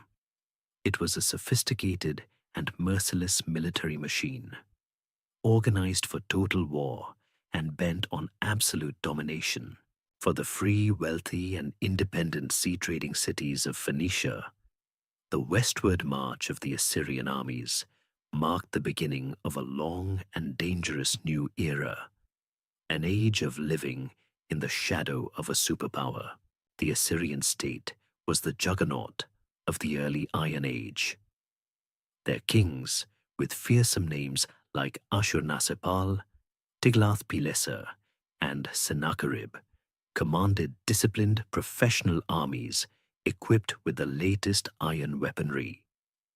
They were the undisputed masters of siege warfare, employing massive armored battering rams, mobile siege towers, and corps of engineers who could undermine the strongest city walls. But their most effective weapon was terror. Assyrian kings celebrated their victories not with monuments to peace, but with gruesome reliefs and inscriptions detailing the brutal fates of those who defied them. They flayed rebellious rulers and draped their skin upon their city walls. They created mountains of skulls from their defeated enemies, and they practiced mass deportation, uprooting entire populations and scattering them across their empire to break their spirits and destroy their identities. Inevitably, this relentless westward expansion brought the Assyrian war machine to the shores of the Mediterranean. For the Assyrian kings, reaching the Great Sea was a moment of supreme symbolic triumph. King Ashurnasirpal II in the 9th century BCE reached the coast, and as his official records boast, he cleansed his weapons in the deep sea and made sacrifices to the gods. The sight of the Assyrian army appearing on the hills overlooking their cities must have struck a cold dread into the hearts of the Phoenician kings. They had to confront a fundamental clash of worlds. The greatest land power on earth had come face to face with the greatest sea power. This created a strategic stalemate. The Assyrians could dominate the land with ease, conquering the agricultural territories behind the Phoenician cities and burning their mainland suburbs. But the Assyrians were a landlocked people. They had no navy and no experience of maritime warfare. The island fortress of Tyre, sitting securely a half-mile out to sea, and the island city of Arwad to the north, presented a problem their battering rams could not solve. They could blockade the cities from the land, but they could not mount a direct assault. The Phoenician cities, in turn, knew that they could survive on their islands for a time, but they could not defeat the Assyrian army on land. A prolonged war would mean the destruction of their trade routes, the loss of their vital timber resources from the mountains, and eventual starvation. Faced with this grim calculus, the Phoenicians chose the path of pragmatism over pointless defiance. They chose to trade their complete independence for their continued survival and prosperity. One by one, the kings of Byblos, Sidon, and even the proud king of Tyre sailed to the Assyrian camp or sent envoys, bowed before the Assyrian monarch, and formally became his vassals. This was, in essence, a protection racket on an imperial scale. The deal was simple. The Phoenician cities would pay a massive annual tribute to the Assyrian king. In return, the Assyrians would allow them to keep their own kings, their own religion, their own language, and most importantly, their vast international trading network. The Assyrian kings were not fools. They understood that the Phoenician trade network was a golden goose. It was far more profitable to tax it than to destroy it. The Assyrian royal annals provide a detailed accounting of this tribute, listing the immense wealth that flowed from the coast into their coffers. From the king of Tyre, they received staggering quantities of gold, silver, linen garments with multicolored trimmings, and fine cloth of dark purple wool. They demanded ebony, ivory, and of course, the great cedar and juniper logs that were so prized by the Mesopotamian kings for their own palace and temple construction. For the Phoenicians, this tribute, as heavy as it was, became simply another cost of doing business. They were forced to channel their legendary commercial energies into making even greater profits, just to be able to afford the annual payment that kept the Assyrian army at bay. This tense arrangement, however, would sometimes break. Spurred on by promises of aid from Assyria's great rival, Egypt, or sensing a moment of weakness during a succession crisis in the Assyrian court, a Phoenician king might get bold and withhold his tribute. The Assyrian response to such rebellion was always swift and catastrophically violent. In the early 7th century BCE, the king of Sidon, Abdi-Milkati, rebelled against the Assyrian king Esarhaddon. The Assyrian army descended upon the city, and after a siege, razed it to the ground. Esarhaddon, in his own words, tore out its ramparts and its walls and cast them into the sea. He had King Abdi Milkuti beheaded, and on his victory monument, he had himself depicted as a giant holding the defeated kings of Egypt and Sidon on leashes like dogs. It was a chillingly effective piece of propaganda, a message sent to all the other vassal states, and especially to Tyre, about the price of disobedience. Yet, a fascinating historical question remains. Did living under the Assyrian shadow ultimately harm or help the Phoenician economy? While the tribute was a massive financial drain, the arrangement may have had paradoxical benefits. The Assyrian Empire created a vast unified economic zone under a single authority. For the first time, a Phoenician merchant could, in theory, travel on trade routes deep into Mesopotamia with the security of the Assyrian peace.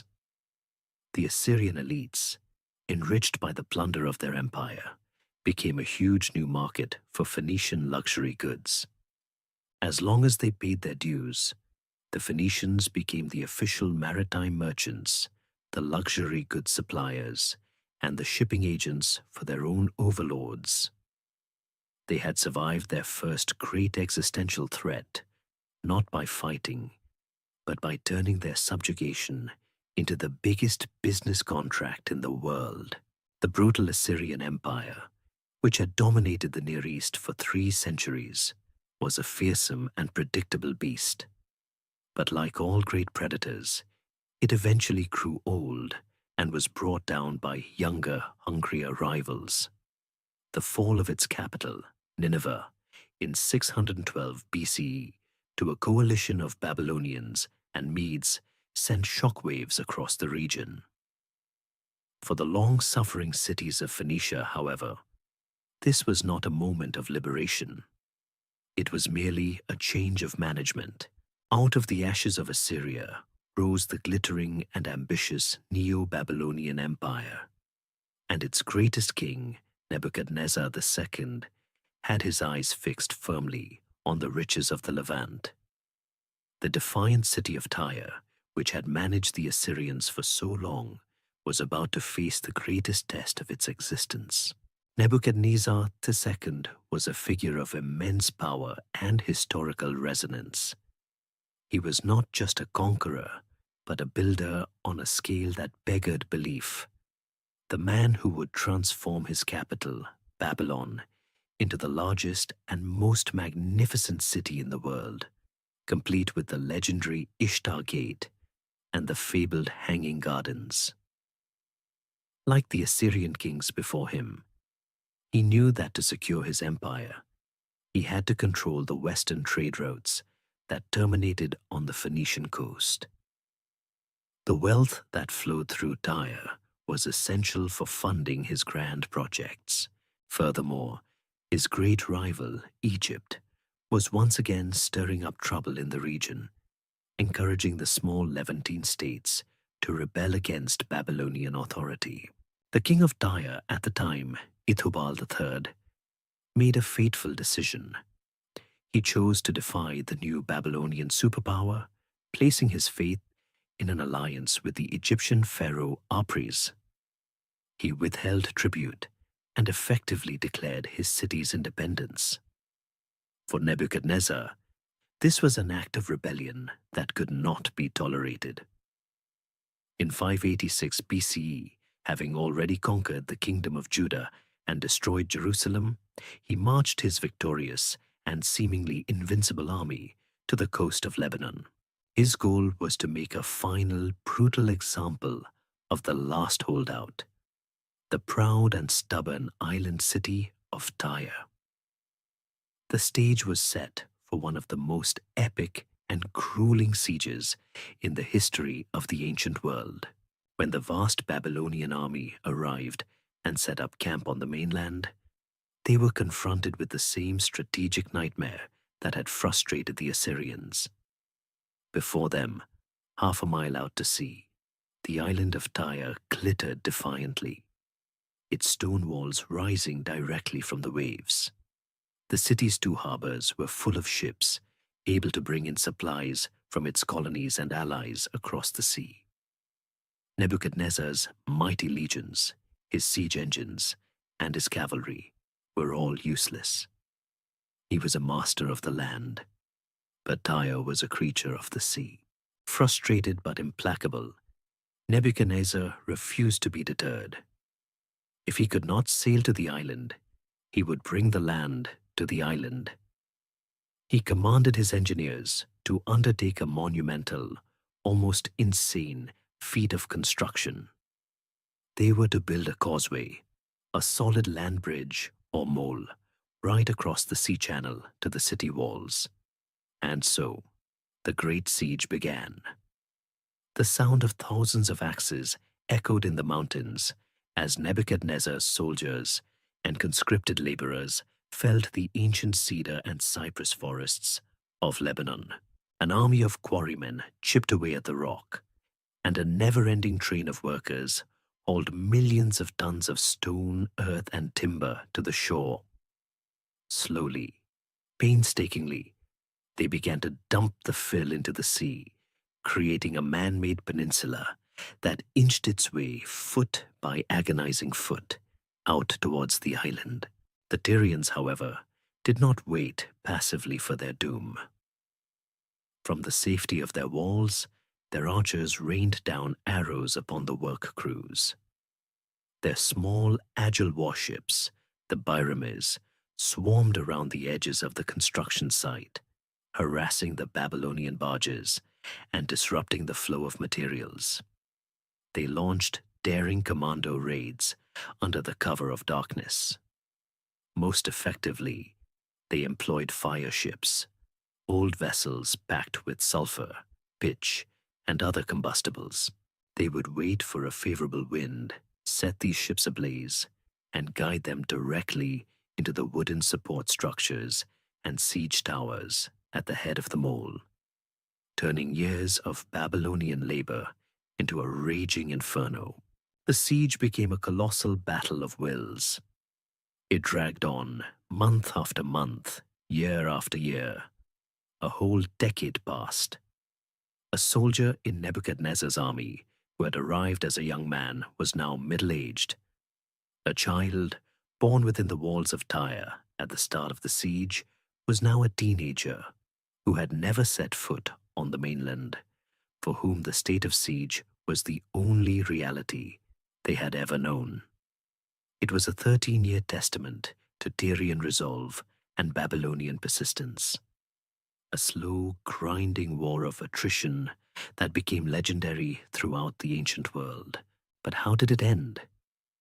This is one of the great historical mysteries of the age, for the sources fall strangely silent.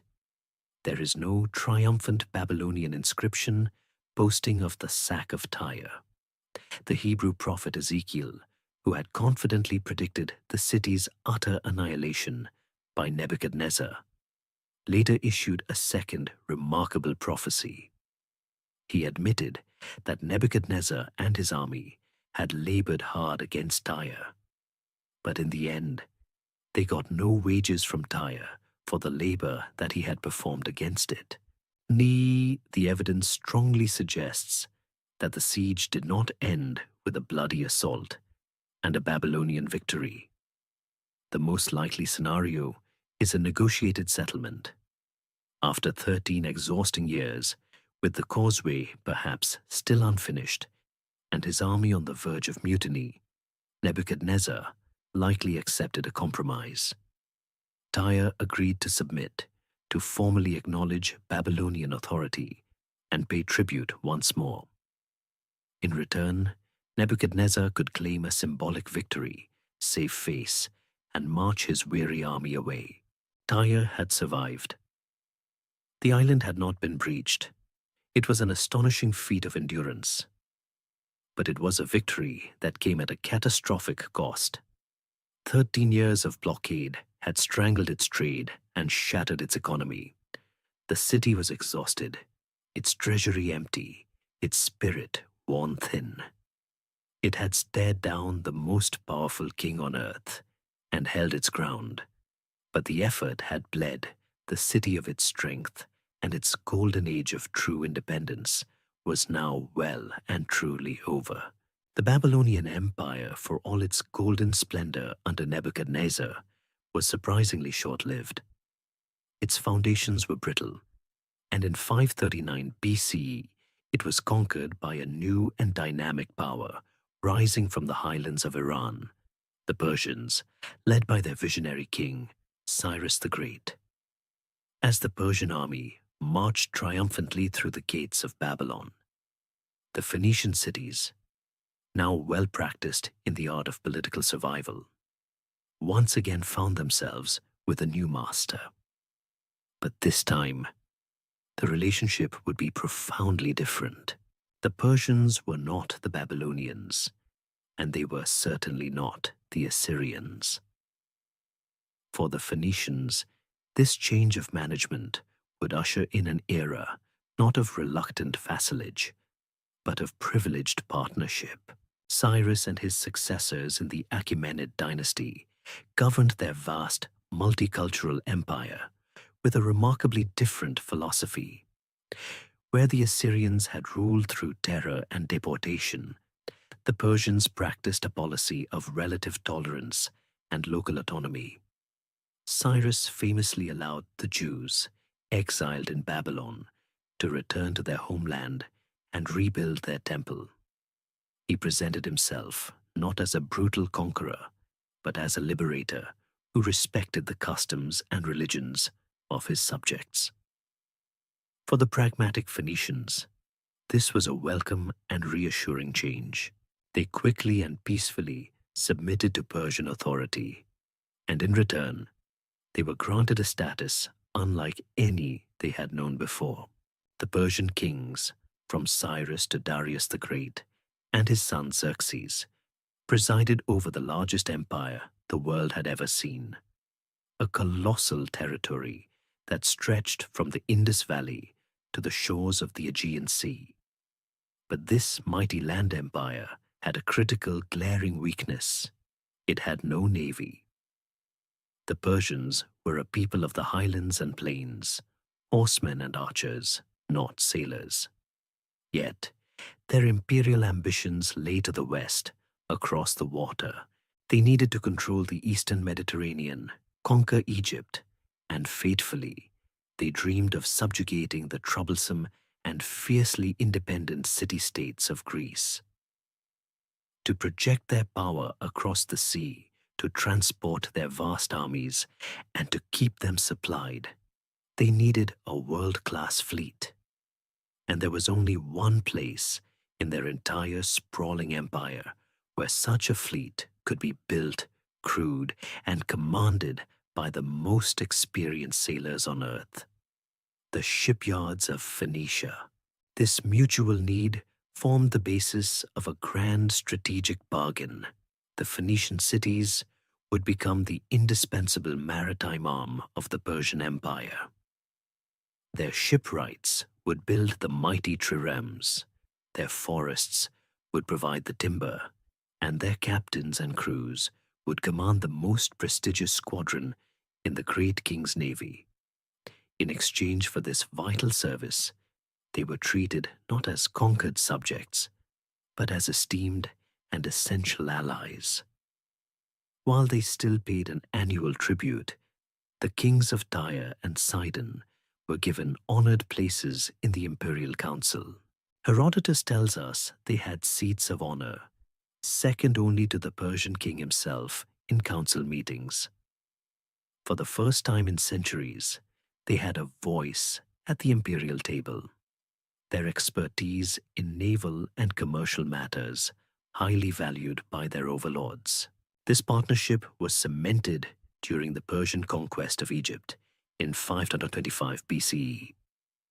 The Persian army, under King Cambyses II, had to march across the punishingly arid Sinai Desert, a logistical nightmare. It was the Phoenician fleet that made the invasion possible, shadowing the army's advance along the coastline, carrying its supplies of food and fresh water, and landing troops where needed. Without this naval support, the land army would have withered in the desert. The success of the Egyptian campaign proved the Phoenicians' immense value and solidified their privileged position within the empire. Their service reached its famous and fateful climax during the great Persian invasions of Greece. When King Xerxes assembled his colossal invasion force in 480 BCE to crush Athens and Sparta, the naval contingent was the largest the world had ever seen. And at its heart, as always, were the squadrons from Tyre and Sidon. At the cataclysmic Battle of Salamis, where the Greek and Persian fleets met in the narrow straits near Athens, the Greek historian Herodotus, no friend to the Persians, makes a point of singling out the Phoenicians. He notes that they fought with the greatest skill and courage of all the forces in the great king's navy. But in the tight, chaotic confines of the strait, their superior numbers were neutralized by the heavier, more maneuverable Greek triremes. The Persian fleet was routed, and the invasion of Greece was doomed. What happened next, however, was a moment of profound and foolish betrayal. Xerxes, watching the disaster unfold from a golden throne set up on the shoreline, flew into a rage. Looking for a scapegoat for the humiliating defeat, he listened to the panicked accusations of rival commanders and ordered several of the leading Phoenician captains to be beheaded on the spot for supposed cowardice and incompetence. This act was a catastrophic misjudgment. The king had publicly executed the commanders of his most loyal and effective naval contingent, the very men whose bravery even his enemies acknowledged. For the Phoenicians, this was an unforgivable insult, a sign that for all their loyal service, in the end, they were seen as nothing more than disposable foreign subjects.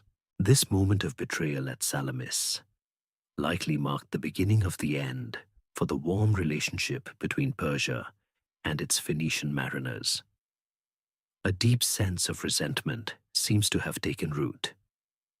While they remained subjects of the Persian Empire for another century and a half, their loyalty was now suspect, their enthusiasm replaced by a sullen compliance.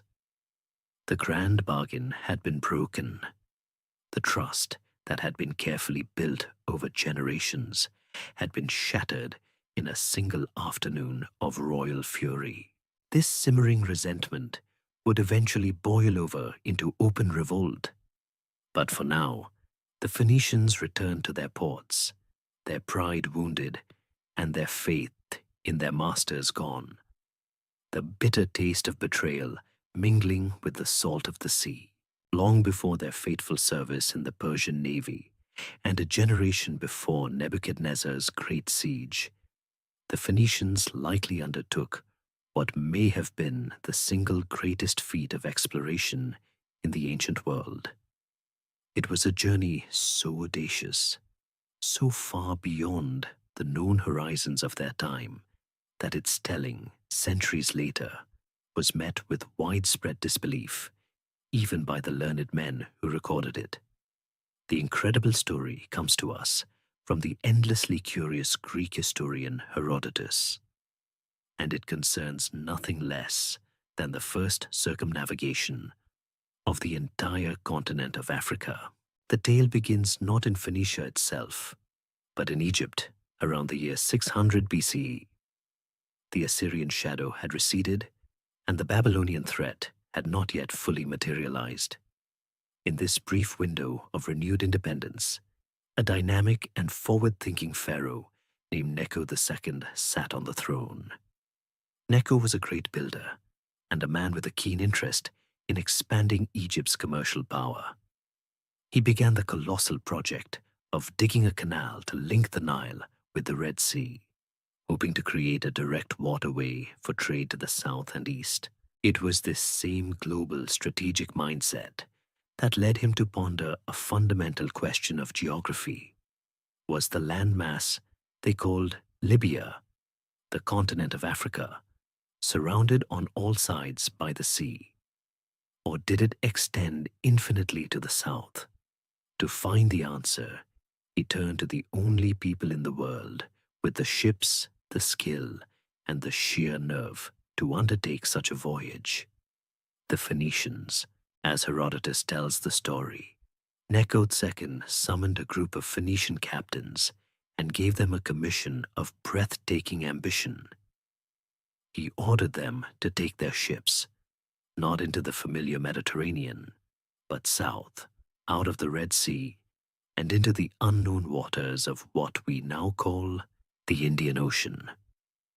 They were to follow the coastline, keeping the land on their right, and not turn back until they emerged from the Pillars of Hercules into the Mediterranean and returned to Egypt from the west. They were, in essence, being asked to sail off the map of the known world on a journey of unknown length and unimaginable danger. The Phoenician fleet set sail from a port near the modern-day Suez.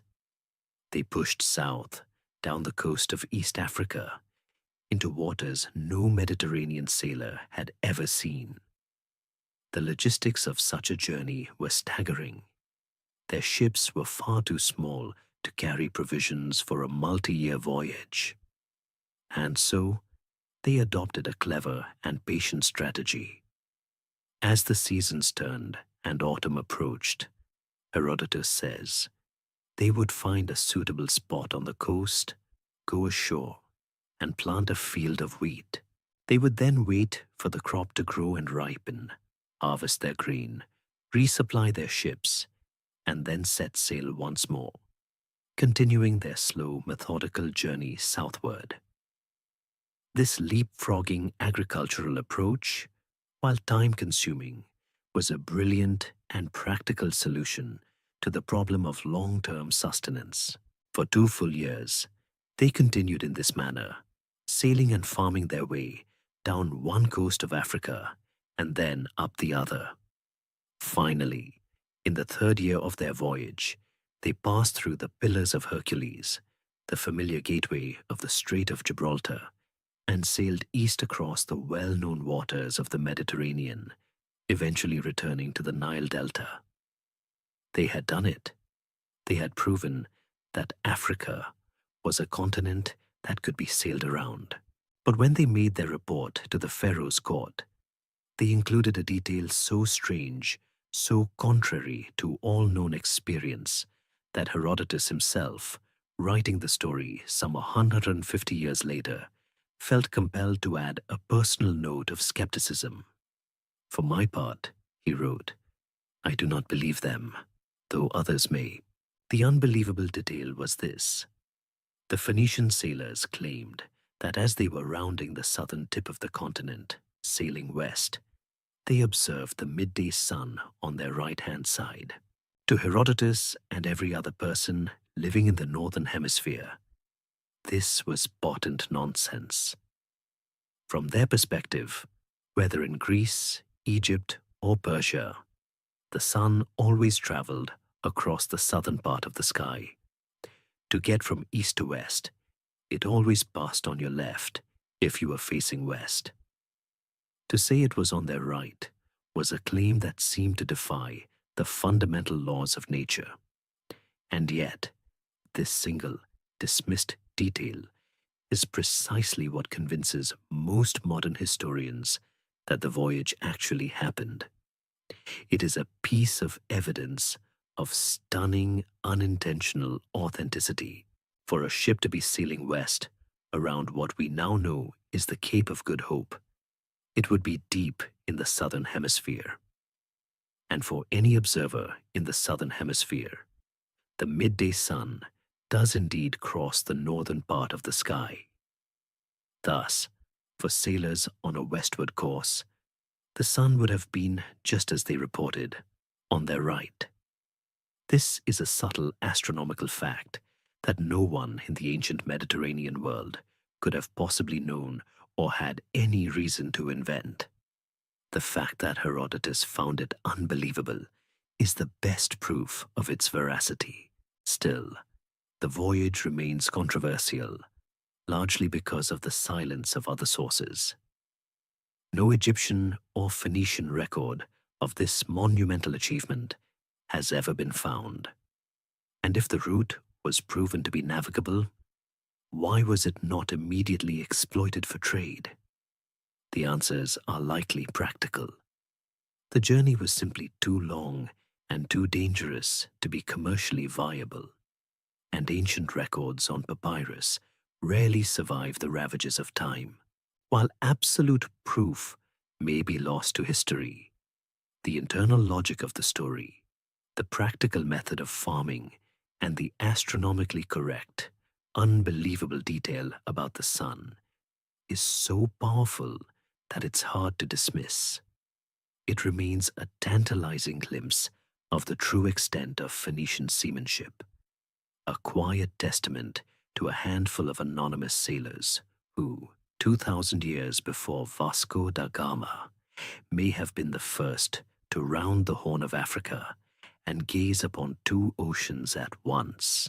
The spirit of exploration that may have carried Phoenician sailors around the entire continent of Africa did not die out with the decline of Tyre. It was inherited, nurtured, and amplified by their most successful descendants in the city of Carthage. While the circumnavigation sponsored by Pharaoh Necho remains a tantalizing legend preserved by a foreign historian, we possess a much more solid, almost first-hand account of another great voyage into the unknown. This journey, undertaken by the Carthaginians themselves, pushed south beyond the familiar Pillars of Hercules, down the mysterious and forbidding Atlantic coast of West Africa. It is the story of a great admiral, a massive expedition, and a terrifying encounter in the deep of a jungle.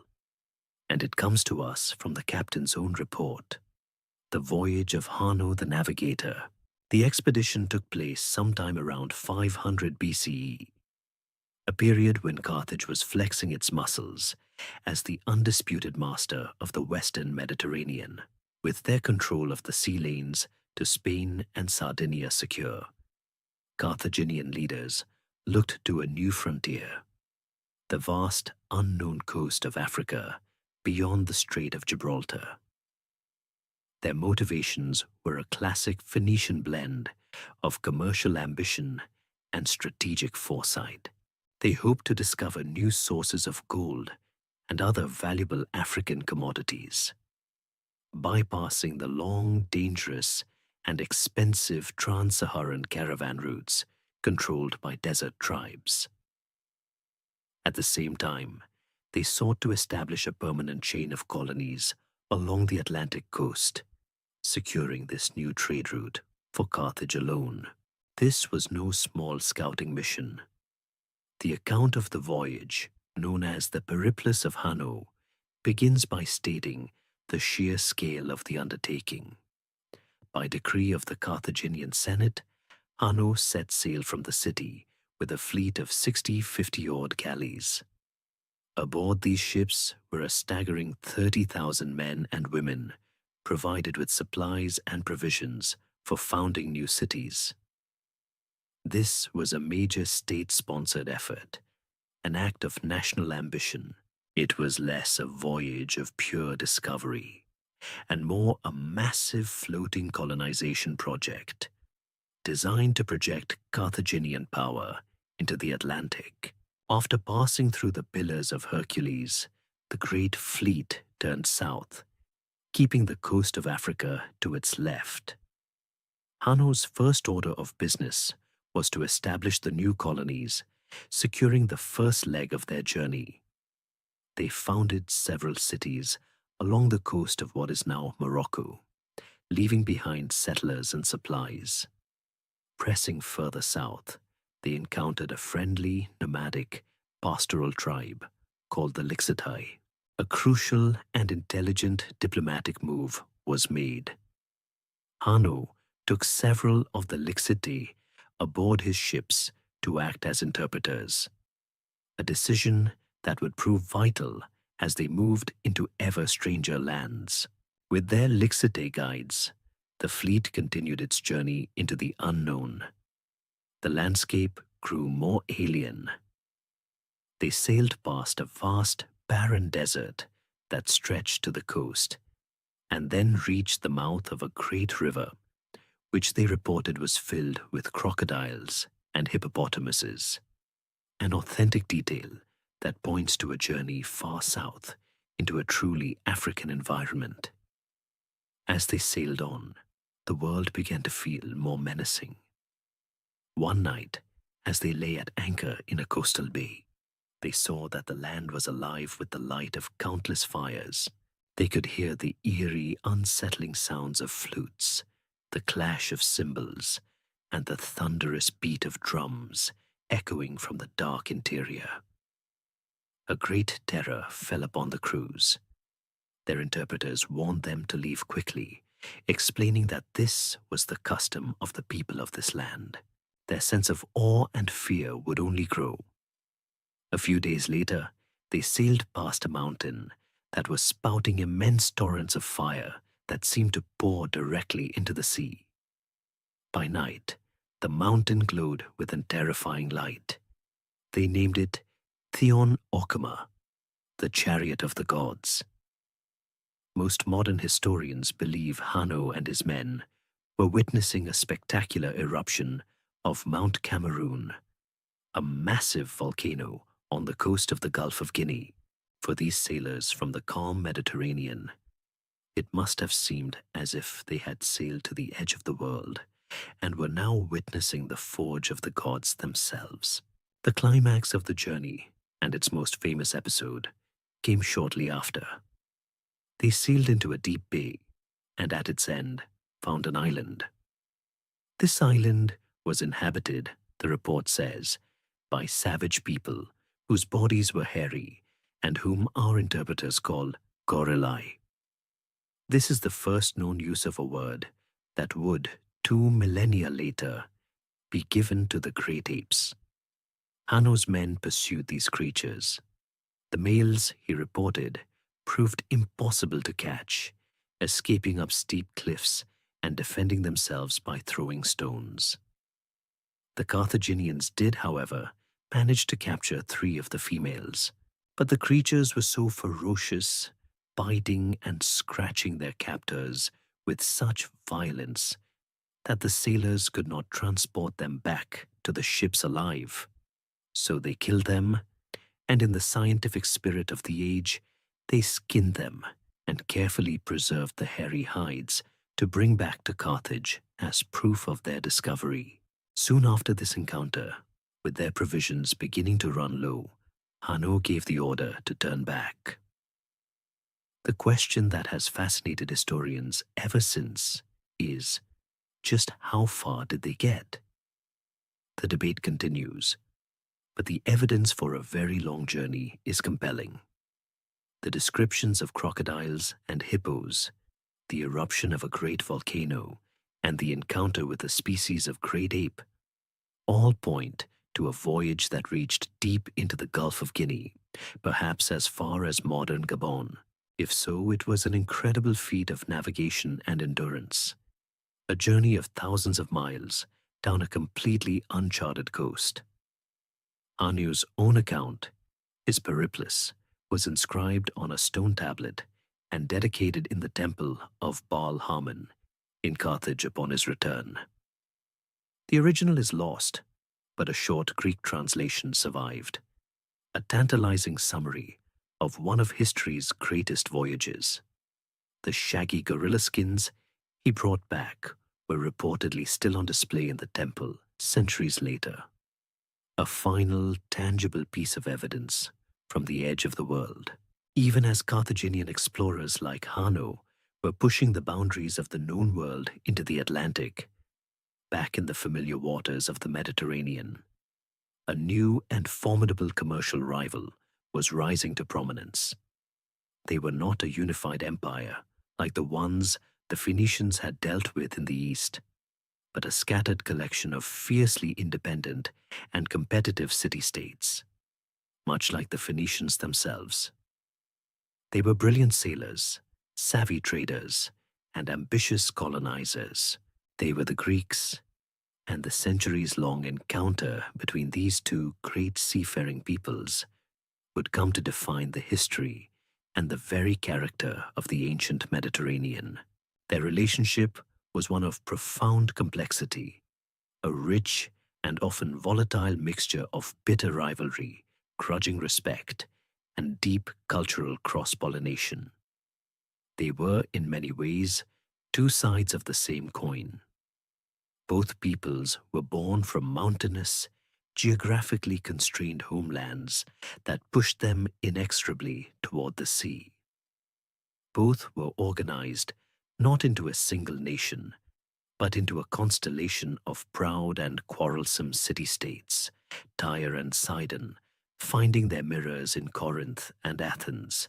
Both built their prosperity not on conquering vast tracts of land, but on maritime trade and the founding of colonies. It was precisely these similarities that made their rivalry so intense.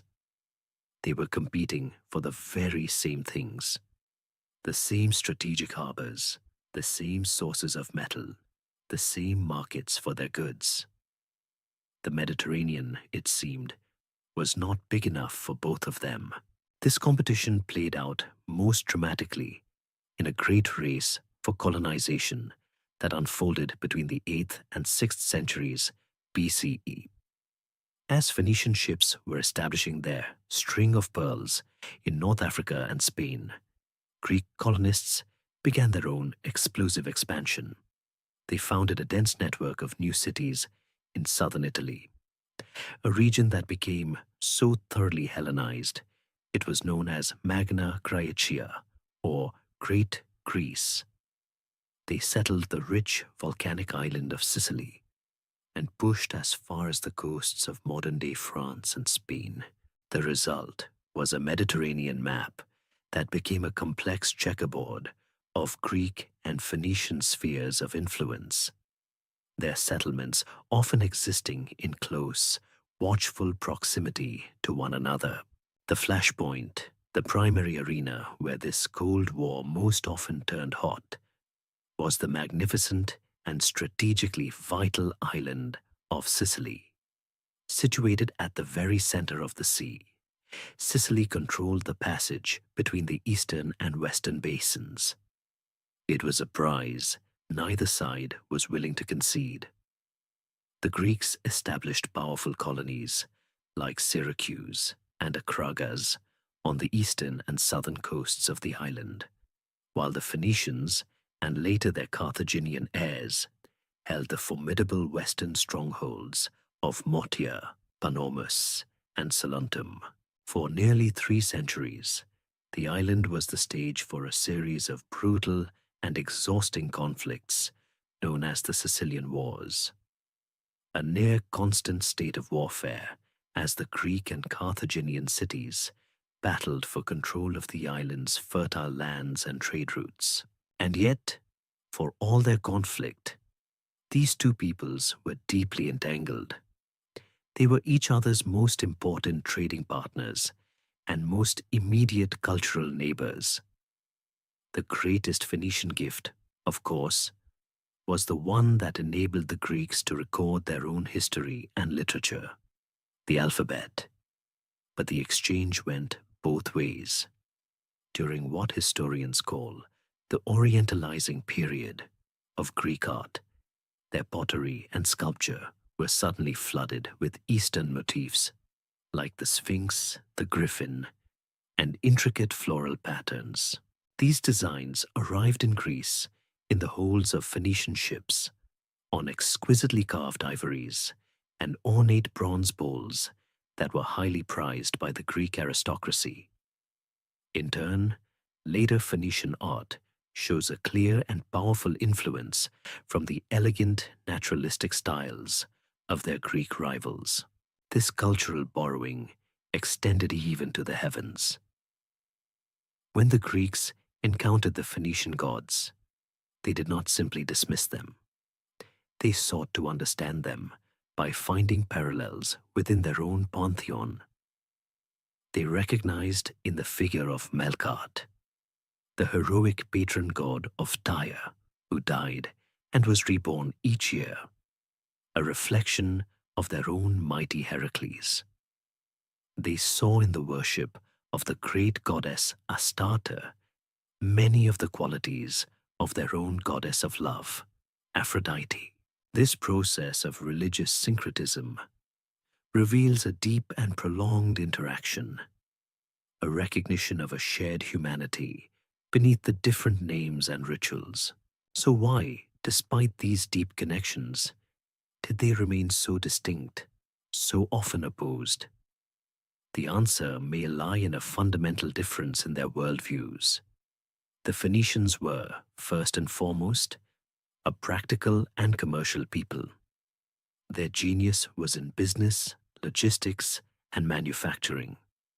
They were famously secretive, guarding their trade routes and manufacturing techniques as corporate secrets. Herodotus often complained that it was nearly impossible to get a straight answer from a Phoenician captain about where he had been or where he was going. Their surviving texts are not epic poems or philosophical treatises, but mundane, though vital ledgers, contracts, and funerary inscriptions. Their state was an oligarchy, run by a council of rich merchants and magistrates. The Greeks, while also skilled traders, possessed a different kind of intellectual spirit.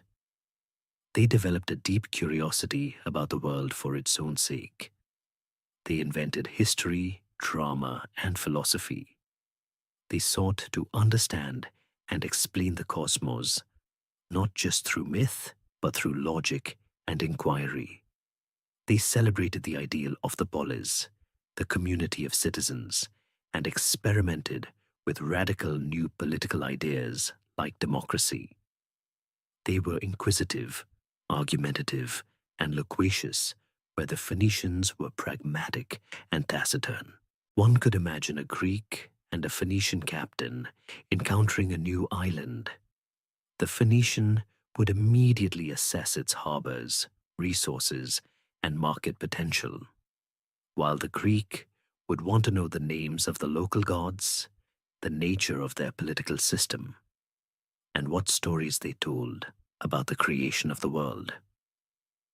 They were the two great pillars of the Iron Age Mediterranean, rivals and partners who together built a connected world, each providing what the other lacked.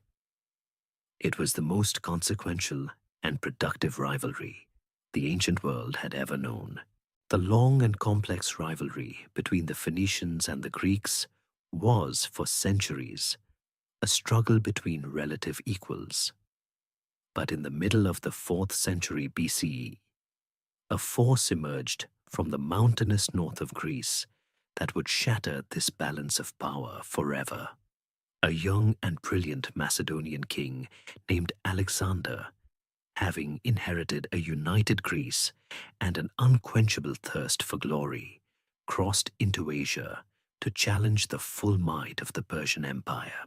As he marched his invincible army south along the Levantine coast, his strategy was to secure all the port cities, thereby neutralizing the Persian fleet, which he knew was largely Phoenician. One by one, the cities of Arwad, Byblos, and even the great city of Sidon, still nursing its resentment against the Persians, opened their gates to the young conqueror.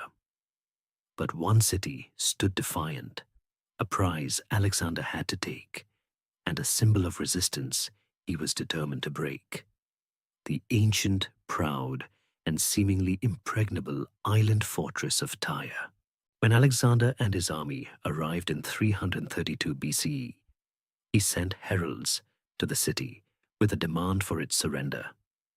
His stated request was a clever piece of political theater. He wished to enter the city peacefully to offer a sacrifice in the great temple of its god, Melkart, whom Alexander, like all Greeks, identified with his own mythical ancestor, Heracles.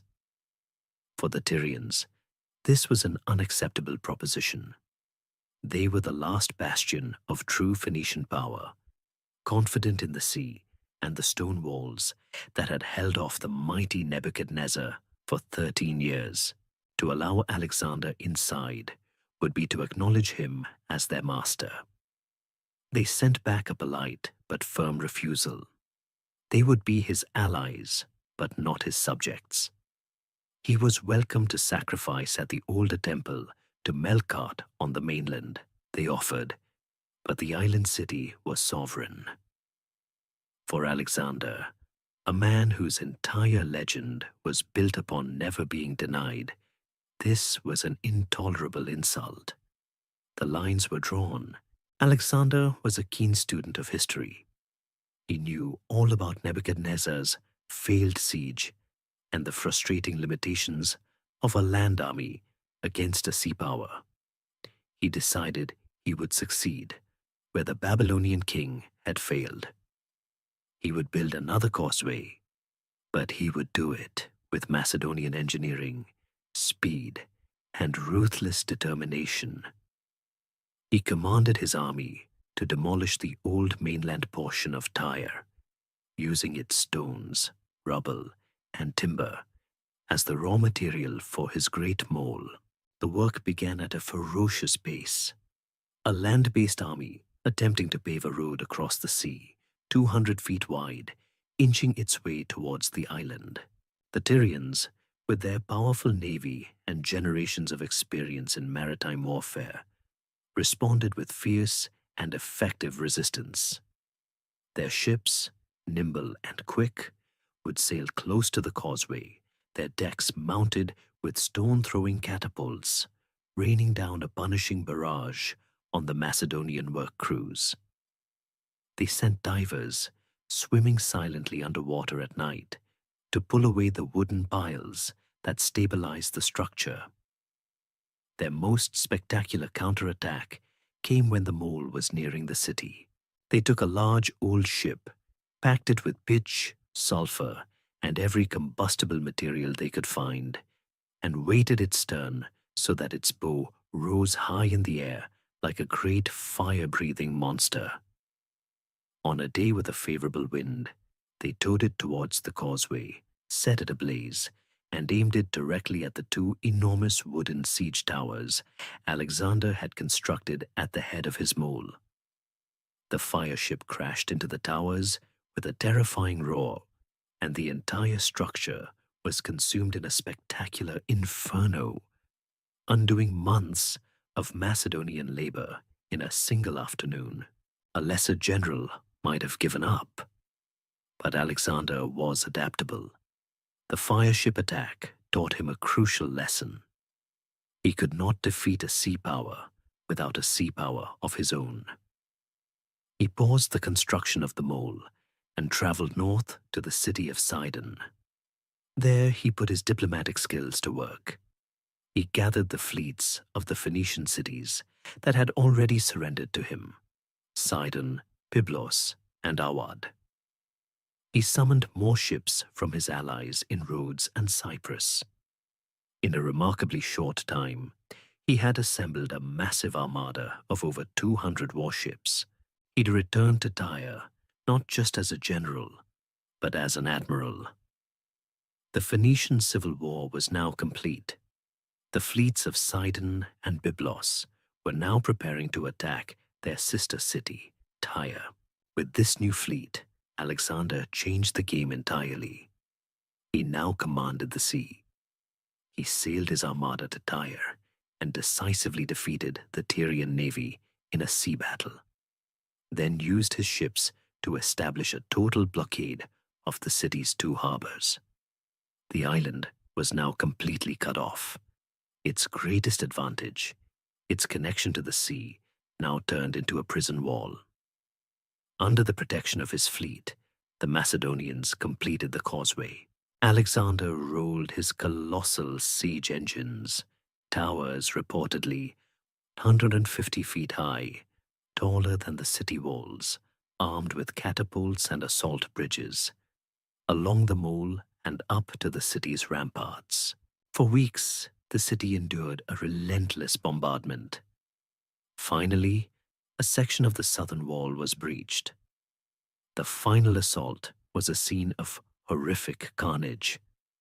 Alexander, always leading from the front, was among the first to cross the gangplanks from a siege tower into the city. The Macedonians poured through the breach. The Tyrians, knowing their cause was lost, fought with desperate courage for their homes, their families, and their city's long history of freedom. But they were overwhelmed. Alexander, enraged by the 7-month siege and the heavy losses his army had sustained, unleashed his soldiers. Some 8,000 Tyrians are said to have been killed in the final brutal fighting. In the aftermath, Alexander's fury was not sated. He ordered 2,000 more Tyrian men of military age to be executed, a final horrifying spectacle of mass crucifixion along the shores. The remaining 30,000 inhabitants, mostly women and children, were rounded up and sold into slavery. The great city was looted, burned, and left a ghost town. Alexander's causeway had physically and permanently connected the island to the mainland, destroying the very geography that had been its shield for millennia. The siege of Tyre was over.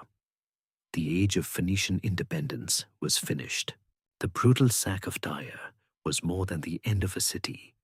It was a violent sea change for the entire ancient world. Alexander's conquest did not just topple stone walls. It irrevocably shattered the old order of independent city-states and distant, loosely held empires. In its place rose a new, glittering, and thoroughly Greek-dominated civilization that historians now call the Hellenistic world. For the Phoenician homeland, the centuries that followed Alexander's death would be a long and gentle twilight, a slow, inevitable process of cultural absorption and transformation. Their political independence had been extinguished in a storm of violence. Their cultural distinctiveness would now slowly dissolve in the rising tide of Hellenism. When Alexander the Great died suddenly in Babylon in 323 BCE, his vast, newly conquered empire, lacking a clear heir, was torn apart by his ambitious generals in a series of brutal conflicts known as the Wars of the Successors. For the cities of Phoenicia, this was a disastrous development. Their strategic location on the coast and their invaluable naval resources made them one of the most highly prized and fiercely contested territories in the fractured empire. For the better part of a century, the Phoenician homeland became a perpetual battleground, passed back and forth in a deadly tug-of-war between the two most powerful successor states, the Ptolemaic Kingdom, based in Egypt, and the Seleucid Empire, based in Syria and Mesopotamia. This era of constant warfare stood in stark contrast to the relative stability they had endured under the Persians, leaving their cities damaged and their populations weary. Out of this chaos, a new cultural force began to reshape their world. Hellenization was the process by which Greek language, customs, art, politics, and philosophy spread and blended with the local cultures across the lands of Alexander's former empire. It was the first great wave of cultural globalization, and for the ancient and deeply rooted civilization of the Phoenicians, its effects were profound and permanent. The most immediate and powerful agent of this change was language. Koine Greek, a common, simplified dialect of Greek, became the official language of government, law, and international commerce. while the native Phoenician language, a Semitic tongue closely related to Hebrew, continued to be spoken in homes and on the streets for centuries. Any person with ambition, any merchant, scholar, or official, had to become fluent in Greek. Inscriptions on public buildings and tombs, which had once been exclusively in Phoenician, became bilingual, and then, over the generations, exclusively Greek.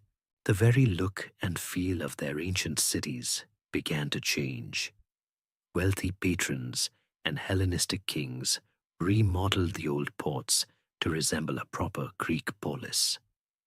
They built gleaming marble theaters for the performance of Greek plays, public gymnasia, where the sons of the elite would receive a Greek education in rhetoric, athletics, and philosophy, and sprawling colonnaded agoras, the open public squares that were the heart of Greek civic life.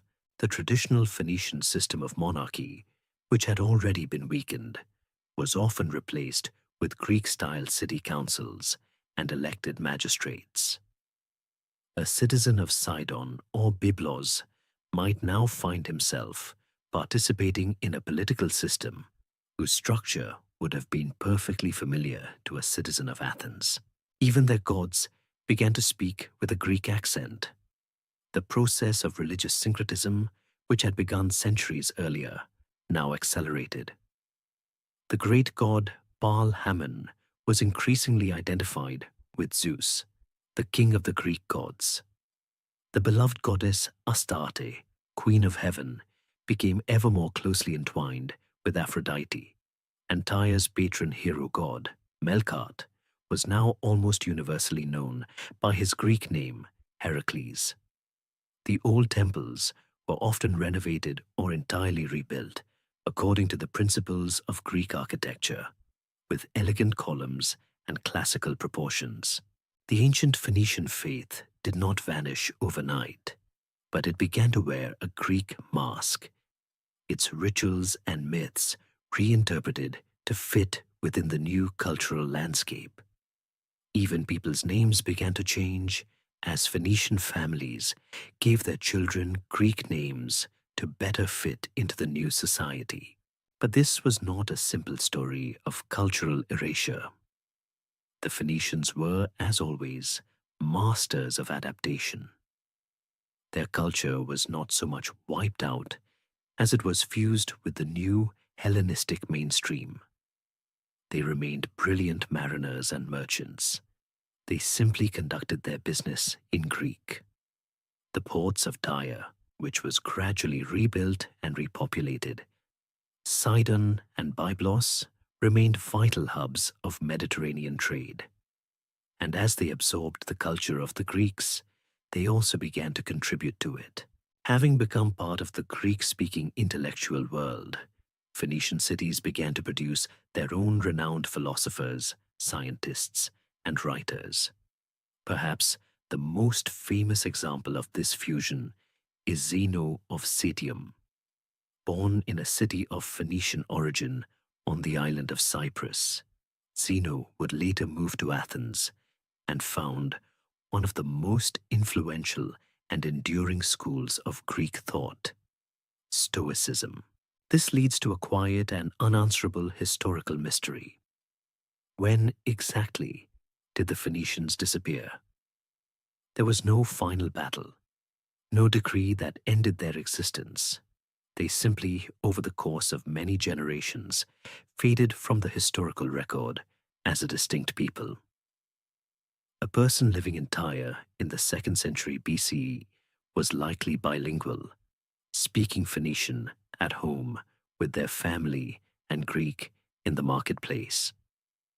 They might have a Phoenician name and a Greek name. They might worship Melkart Heracles. The identity of Phoenician slowly transformed from a vibrant, independent cultural and political reality into something more like a regional or ancestral identity. By the time the Romans arrived to absorb the region into their own growing empire, the process of Hellenization was all but complete.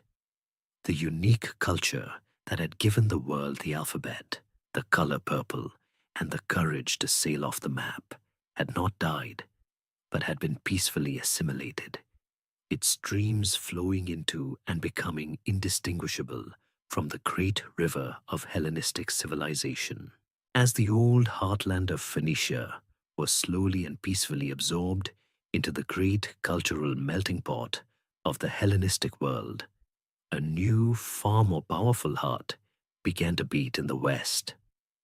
The new city, Carthage, was no longer a mere colonial outpost, while the mother cities of Tyre and Sidon became provincial subjects of Greek-speaking kings in Egypt and Syria. Carthage, protected by its immense distance and its rapidly growing power, had evolved into a magnificent and formidable empire in its own right.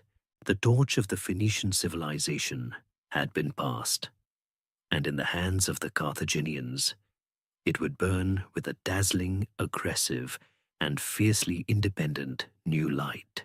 By the 4th and 3rd centuries BCE, Carthage was no longer a monarchy ruled by the descendants of a fugitive queen. It had matured into a sophisticated, oligarchic republic, a state run by and for its immensely wealthy merchant aristocracy. At the head of the government were two annually elected chief magistrates, known as suffetes, a title that shares its linguistic root with the Hebrew word for judge. These were not kings with absolute power, but more like consuls or dual prime ministers, presiding over the state's affairs. The true center of power resided in a senate, a council of several hundred elders drawn from the city's most powerful and ancient commercial families. It was in this chamber that the grand strategy of the Republic was forged, where treaties were debated, and where every foreign policy decision was ultimately weighed on the scales of profit and loss. To prevent any one general or politician from growing too powerful and becoming a tyrant, they also created a powerful judicial body, the Court of 104, which held commanders and officials accountable for their actions. It was a system designed for stability, designed to protect the interests of the commercial elite, and it proved remarkably effective for centuries. Under the guidance of this merchant senate, Carthage built an empire that was a true reflection of its Phoenician heritage. It was not a contiguous land empire like that of Persia or later Rome. It was a maritime and commercial hegemony, a network of territories, vassals, and allies bound together by the power of the Carthaginian navy. Their imperial holdings had several distinct tiers. At its core was a large and highly fertile agricultural territory in what is now Tunisia, a hinterland that they controlled directly. This was a crucial advantage that Tyre had never possessed. Carthage grew its own food, giving it a level of self-sufficiency and a demographic base that made it far more resilient than its mother city. Beyond this core territory, they exercised direct and often harsh control over the key islands of the Western Mediterranean. They dominated the western half of Sicily, all of Sardinia and Corsica, and the small but strategic Balearic Islands. These were not mere trading partners. They were provinces to be exploited for their rich resources, especially grain and metals, and their populations were subjects of Carthaginian rule. Further west, they inherited and expanded the old Phoenician sphere of influence in southern Spain, taking control of the priceless silver mines. The Strait of Gibraltar, the ancient Pillars of Hercules, became their private toll gate. The Carthaginian navy patrolled it relentlessly, and any unauthorized foreign trading ship, especially a Greek one, that dared to pass through, was likely to be seized or simply rammed and sent to the bottom of the Atlantic. This dominion was maintained by a military that was unique in the ancient world. The navy was the pride and joy of the Republic.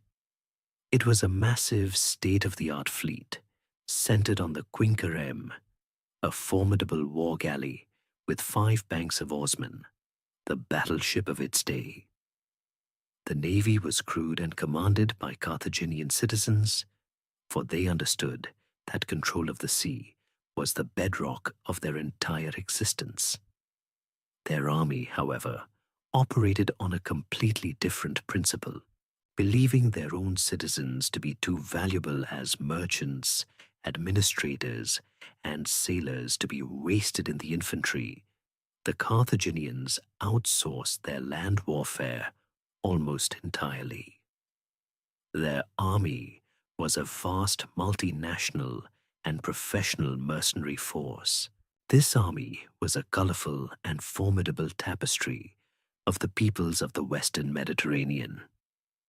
Its greatest strength was the incomparable light cavalry provided by their neighbors, the Numidians of North Africa, who were arguably the finest horsemen in the ancient world. The heavy infantry corps came from the Libyans they had subjugated.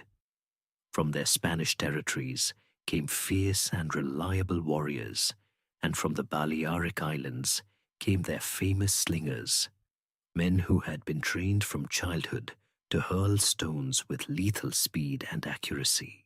When they needed more manpower, they would hire whole tribes of Celts and Gauls from across the Alps. This diverse force was led always by a Carthaginian general from one of the great aristocratic families. This system gave Carthage access to a vast and varied pool of specialized military talent, but it also had critical weaknesses. The loyalty of mercenaries was only as strong as the last payroll, and it created a dangerous disconnect between the citizens at home and the foreign army fighting the Republic's wars. What was this Punic culture like? Because the Romans would later be so thorough in their destruction of the city, we see Carthage almost entirely through the hostile lens of its enemies. But we can piece together a picture of a society that was culturally conservative, deeply religious, and intensely focused on its commercial mission. They spoke Punic, a dialect of the old Phoenician tongue, and wrote with the same alphabet. They worshipped the familiar gods, with Baal Hammon as their chief deity, and a goddess named Tanit, rising to a position of prominence even above Astarte. And it seems the controversial rite of the Tophet, the sacrifice of children in times of crisis, was a practice that endured in Carthage long after it had faded in the homeland, a sign perhaps of their cultural isolation and conservatism. To their Greek and Roman rivals, they were a stereotype, fabulously wealthy, but also greedy, treacherous, and cruel. The Latin phrase punica fides, or Punic faith, became a common term for utter perfidy. While this was surely propaganda, it reflected their reputation as secretive, hard-nosed, and brutally effective business rivals. By the dawn of the 3rd century BCE, Carthage was the undisputed queen of the Western Mediterranean. But on the Italian peninsula, another republic, one built on the ideal of the citizen soldier, had just finished uniting its own domain. The two rising powers, Rome and Carthage, were now staring at each other across the narrow sea. The stage was set for a conflict that would decide the fate of the world. For a long time, the two great republics of the Western Mediterranean, Rome and Carthage, maintained a cautious and respectful distance from one another. They were aware of each other's power, and a series of treaties had been signed over the centuries, carefully delineating their respective spheres of influence. Carthage would have its sea, and Rome would have its land. But the island of Sicily, that perennial flashpoint of the ancient world, a jewel coveted by all, would finally draw these two rising superpowers into a conflict of unprecedented scale and ferocity. This was the beginning of the Punic Wars, a titanic struggle that would last for more than a century and could only end with one of them utterly destroyed. From the perspective of the Carthaginian Senate, the conflict began not as a grand clash of civilizations, but as a messy and rather undignified local dispute that the Romans had no business getting involved in. A band of rogue Italian mercenaries, calling themselves the Mamertines, or Sons of Mars, had treacherously seized the city of Messana, on the northeastern tip of Sicily, right across the narrow strait from Italy. When the powerful Greek city of Syracuse moved to crush them, these mercenaries, in a panic, sent out appeals for help to both of the region's great powers, Carthage and Rome. For Carthage, this was a familiar game. Sicily was their backyard. They responded immediately, sending a garrison to occupy Messana's citadel, ostensibly to protect the Mamertines, but in reality to secure a strategic foothold controlling the vital strait. It was a standard, low-risk power play. They were therefore shocked and deeply offended when the Roman Senate, after a long and contentious debate, voted to intervene. To the wealthy oligarchs in Carthage, the Romans were upstart landlubbers, a people of farmers and soldiers who had no navy and no understanding of the sea. Their interference in Sicily was a breach of protocol, an audacious and unwelcome intrusion into Carthaginian affairs. The war that began in 264 BCE was, at its outset, a classic clash of military doctrines, a battle between a whale and an elephant. Carthage was the whale, an undisputed master of the sea. Their vast and professional navy, the product of centuries of Phoenician experience, was the most powerful in the world. Their strategy was simple and seemed foolproof. They would control the sea lanes, blockade the coast of Sicily, and let the Roman legions, who were foolish enough to cross over to the island, wither on the vine, cut off from their supplies and reinforcements. Rome was the elephant, a lumbering land power whose strength lay in its disciplined, heavily armed citizen legions, which were all but unbeatable in a pitched battle on land. But without a fleet, their army was an island. The Carthaginian Senate, confident in their naval supremacy, likely viewed the coming conflict with a certain arrogance, expecting a short and profitable war. What happened next sent a wave of disbelief and horror through the grand houses of Carthage. The Romans, with a terrifying display of grim determination and industrial might, decided to challenge the whale in its own element. According to legend, they captured a stranded Carthaginian quinquereme and, using it as a blueprint, reverse-engineered it. In a staggeringly short time, their shipyards produced a massive fleet of over 100 warships. The Carthaginians may have scoffed at these clumsy, hastily built copies, crewed by inexperienced Roman sailors. But the Romans had a secret weapon, an invention of brutish genius called the corvus, or the raven.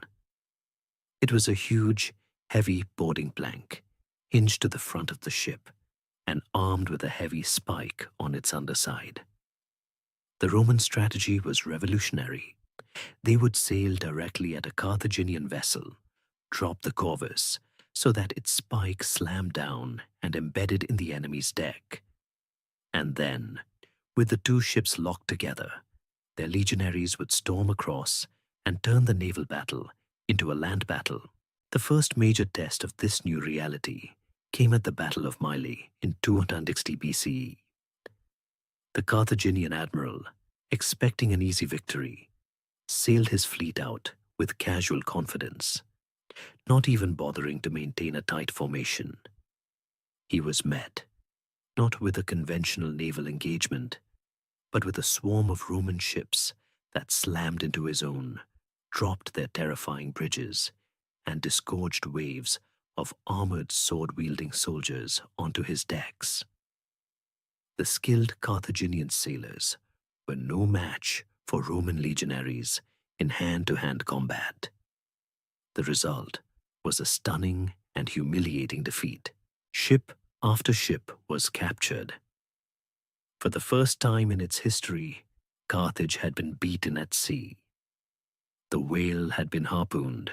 The war devolved into a long, brutal, and ruinously expensive stalemate that dragged on for more than 20 years, mostly fought on the island of Sicily. In the later stages of the conflict, Carthage finally found a general of true genius in Hamilcar Barca, the father of the legendary Hannibal. Hamilcar took command of the beleaguered Carthaginian forces in Sicily and waged a brilliant campaign of guerrilla warfare from the island's mountainous interior, launching lightning raids and avoiding pitched battles, bleeding the Romans year after year. Yet, tragically for Hamilcar and for Carthage, his genius was undermined by his own government. The merchant senate back home, weary of the war's spiraling costs, and perhaps fearful of Hamilcar's growing fame and influence, consistently denied him the fresh troops and funds he needed to deliver a decisive blow. They were attempting to manage a world war as if it were a quarterly budget, a fatal miscalculation. In 241 BCE, the Romans, though nearly bankrupt themselves, gathered their remaining strength and wealth for one last push. A new Roman fleet, funded by the private fortunes of its senators, met and utterly destroyed the last Carthaginian relief fleet at the Battle of the Aegates Islands. With its navy annihilated and Hamilcar's army now permanently cut off, Carthage had no choice but to sue for peace. The terms were crushing. They were forced to abandon Sicily entirely and pay a war indemnity of such a staggering quantity of silver that it would cripple their economy for years. For Carthage, the war was a catastrophe born of arrogance. They had fatally underestimated Rome's resolve, and in the heart of their best general, Hamilcar, a bitter and personal hatred for the city that had defeated and humiliated his people, began to grow. A dark legacy he would pass on to his sons. The humiliation of the First Punic War left a deep and lasting wound in the Carthaginian psyche, and nowhere did it burn more fiercely than in the heart of their greatest general, Hamilcar Barca. An ancient story, which may be a legend, but feels emotionally true, tells of Hamilcar in his final years leading his 9-year-old son to a smoky altar of Baal Hammon in his Spanish camp. There, he made the boy place his small hand on the sacred stone and swear a solemn, unbreakable oath that for all the days of his life, he would never be a friend to the Roman people. That boy's name was Hannibal, and he would honor his father's oath with a terrifying and brilliant vengeance that would bring Rome to its knees and etch his name into history as one of the greatest military commanders who ever lived. After his father's death, Hannibal inherited command of the new Carthaginian Empire in Spain, a private fiefdom for the Barca family forged to rebuild their power. It was from here, in 218 BCE, that he deliberately ignited the Second Punic War. He laid siege to and conquered the Spanish city of Saguntum, a Roman ally, an act he knew Rome could not ignore. When Roman envoys arrived in Carthage demanding that Hannibal be handed over to them for justice, the Carthaginian Senate swept up in a new wave of confidence and anti-Roman fervor refused. The second, and far more terrible, war had begun. Hannibal knew that Carthage could not win a naval war against Rome's now superior fleet. He also knew that another long, grinding war fought in Sicily was a losing proposition. He conceived of a strategy so audacious, so far beyond the realms of conventional military thinking, that it must have seemed like madness. He would not wait for the Romans to come to him. He would take the war to them in their own homeland of Italy. He assembled his vast mercenary army, fierce Iberian infantry, elite Numidian horsemen, Gallic warriors, and his corps of disciplined African veterans, and began an epic march north from Spain. And with him, he brought his famous secret weapon, a contingent of war elephants. The journey has become the stuff of legend. After fighting his way across the Rhone River in southern Gaul, he turned his army toward the Alps, a barrier that no army of this size had ever dared to cross. The ordeal that followed was a nightmare of ice and stone.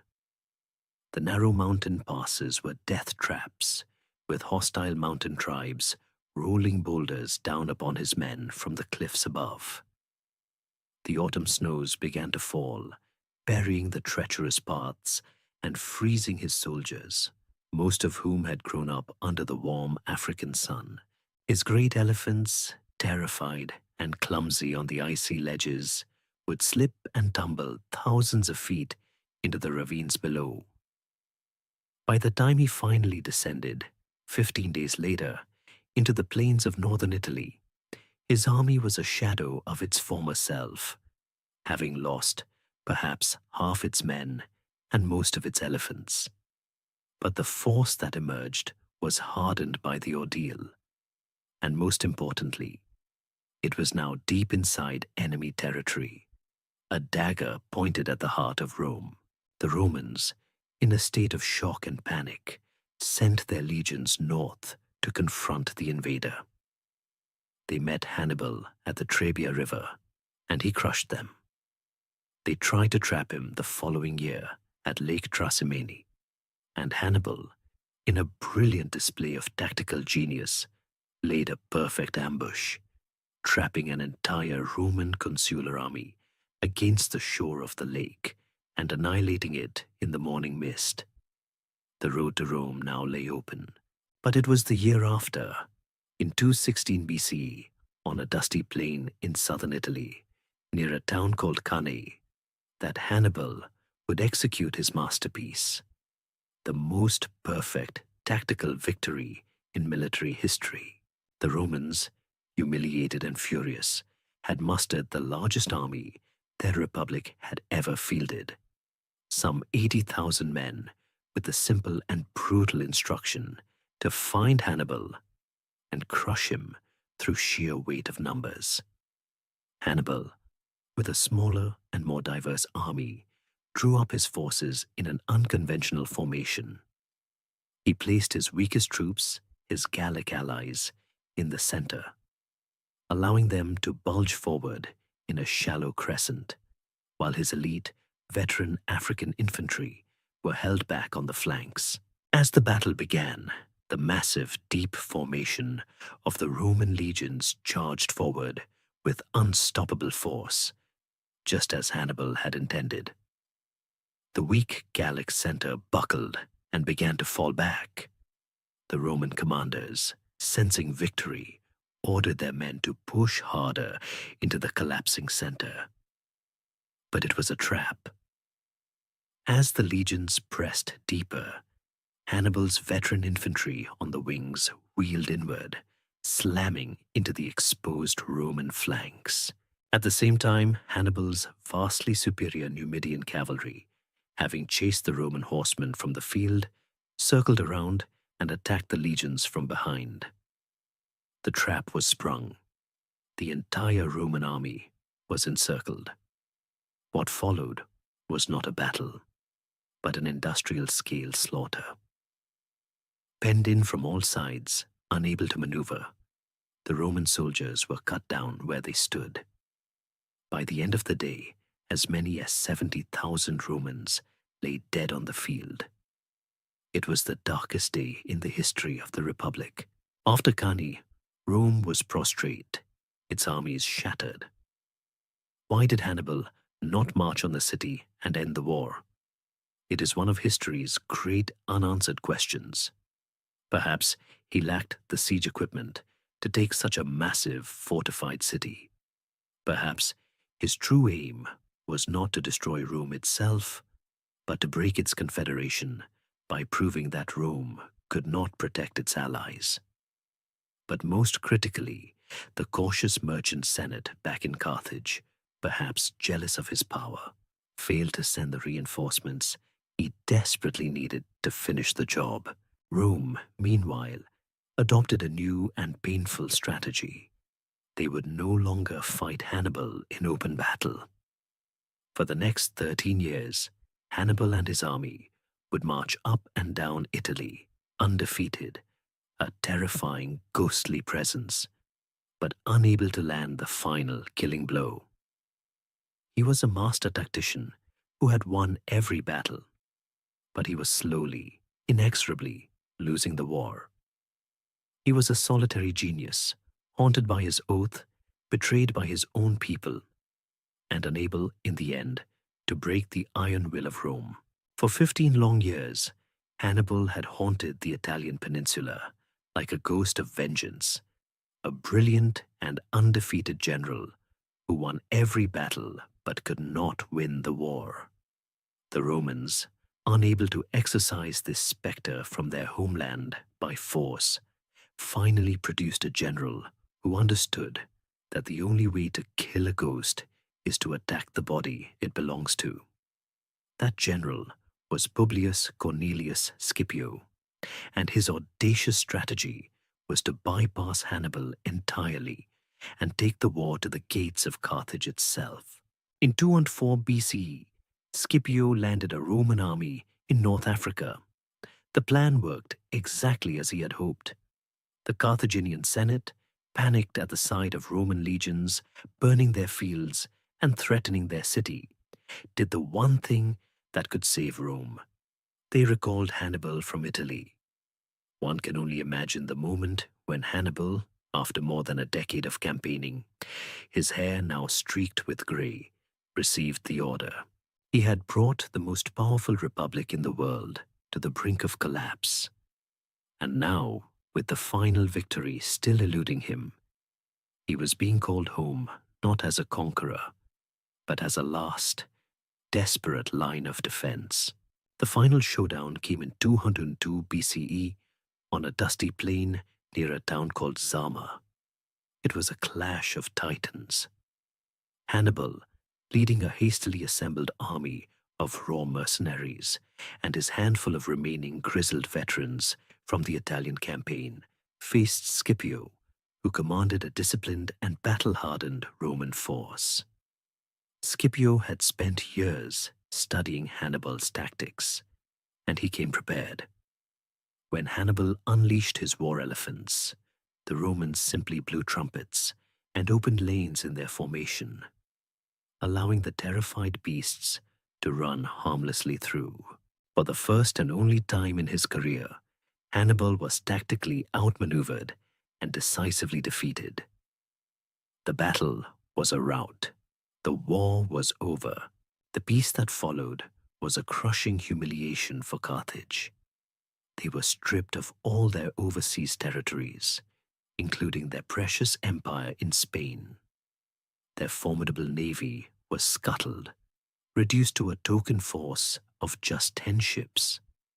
They were forbidden from ever again waging war without Rome's explicit permission, and they were saddled with a staggering war indemnity in silver, designed to keep them impoverished for generations. Carthage was no longer an empire. It was a disarmed and broken client state, living entirely at the mercy of Rome. In the half-century that followed, the Carthaginians, stripped of their military ambitions, did what their Phoenician ancestors had always done best. They turned to trade. With a remarkable display of resilience and commercial energy, they rebuilt their economy. So successful were they that they managed to pay off the crippling Roman war debt ahead of schedule. But this very success was, in the end, their doom. In Rome, this economic recovery was not seen as a marvel of resilience, but as a sign of a resurgent and unforgivable threat. A paranoid conviction began to grow among the Roman elite, a belief that true security could only be achieved through the complete and utter obliteration of their old rival. The voice of this obsession belonged to a grim and influential senator, Cato the Elder. For years, he ended every speech he gave in the Roman Senate, no matter the topic under discussion, with the same 5 chilling words: Carthago delenda est. Carthage must be destroyed. In 149 BCE, Rome found the pretext it had been waiting for. Carthage's aggressive neighbor, the Numidian kingdom, which was a Roman ally, had been repeatedly raiding Carthaginian territory. Bound by the treaty, Carthage appealed to Rome time and again to intervene, but Rome did nothing. Finally, pushed to the brink, the Carthaginians raised an army to defend their borders, an act that technically violated the treaty. Rome immediately declared war. When a massive Roman army landed in Africa, the Carthaginians, knowing they stood no chance, attempted to surrender immediately. They handed over hundreds of their own children as hostages, and in a final act of submission, they turned over all of their weapons and armor, leaving their city completely defenseless. It was only then, after the city had been stripped of its children and its arms, that the Roman consuls delivered the final unthinkable ultimatum. The people of Carthage, they commanded, must abandon their great city forever and resettle at least 10 miles inland, far from the sea. For a seafaring people whose entire identity, history, and prosperity were bound to the rhythms of the waves and the traffic of the harbor, this was not a demand for relocation. It was a demand for cultural suicide. It was a sentence of slow, agonizing death as farmers in the dust. Faced with this impossible choice, the people of Carthage found a final reserve of courage. The gates of the city were barred. They would die as Carthaginians in the city their ancestors had built, rather than live as refugees in their own land. The final siege of Carthage was one of history's most heroic and tragic last stands. The entire city became a frantic workshop. Citizens tore down public buildings for timber and metal. The city's women famously cut off their long hair to be braided into ropes for the catapults. For 3 years, this unarmed city held off the full might of the Roman legions. But the end was inevitable.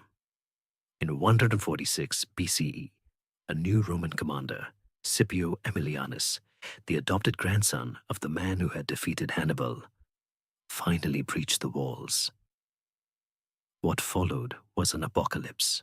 For 6 days and 6 nights, the Romans fought their way through the city, house by house, slaughtering the inhabitants. When the fighting finally stopped, the 50,000 citizens who remained from a population of nearly 500,000 were rounded up and sold into slavery. Then the final command was given. For 17 days, Roman demolition crews worked to systematically level the city, to pull down its temples, its libraries, and its homes, until nothing was left but rubble. A later legend, which most historians now doubt, but which captures the pitiless spirit of the act, claimed the Romans then plowed the ruins and sowed the earth with salt, a final curse to ensure that nothing would ever grow there again. The destruction was total. Rome had not just defeated its enemy, it had erased it from the earth. The ghost of Hannibal was finally laid to rest, buried forever beneath the ashes of his home. The final agonizing destruction of Carthage in 146 BCE feels like a full stop, a definitive and brutal ending to our story. With the ancient Phoenician homeland having already been absorbed into the great Hellenistic monarchies, and its most powerful daughter city now a smoking ruin, the historical narrative seems to go silent. The Phoenicians, as a distinct political and cultural entity, appear to have been erased from the world. But a people are more than just their cities and their states. Their true legacy is not always found in the ruins of their temples or the annals of their kings. It is woven, often invisibly, into the very fabric of the civilizations that come after. The Phoenicians may have vanished from the political map, but their ghosts still sail with us today. Their influence felt in the words we write, the world we trade in, and even in the very blood of the Mediterranean people. Their most tangible and undeniable legacy is the one you are using at this very moment, the alphabet.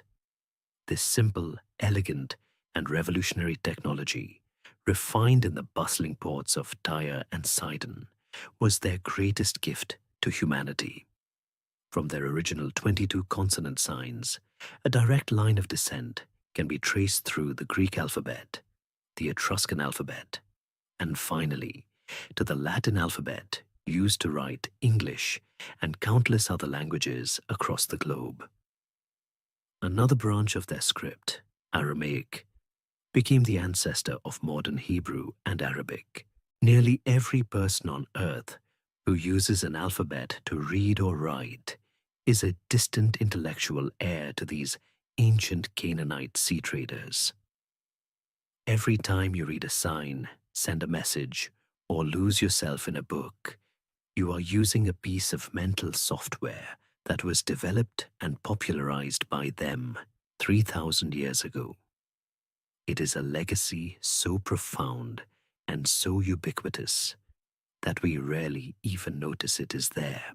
Their influence also laid the foundations of our modern global economy. They were the world's first true globalists, the first to demonstrate that a nation's power and prosperity could be built not on the conquest of land, but on the control of the sea and the connections of commerce. They perfected the art of the middleman, the logistics of long-distance shipping, and the science of turning raw materials into high-value manufactured goods. The vast, interconnected marketplace they created across the Mediterranean was a prototype for the world we live in today.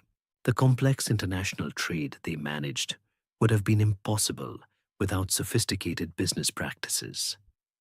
They were almost certainly pioneers in the development of maritime law, commercial contracts, and joint stock ventures. The invisible legal architecture that makes global trade possible.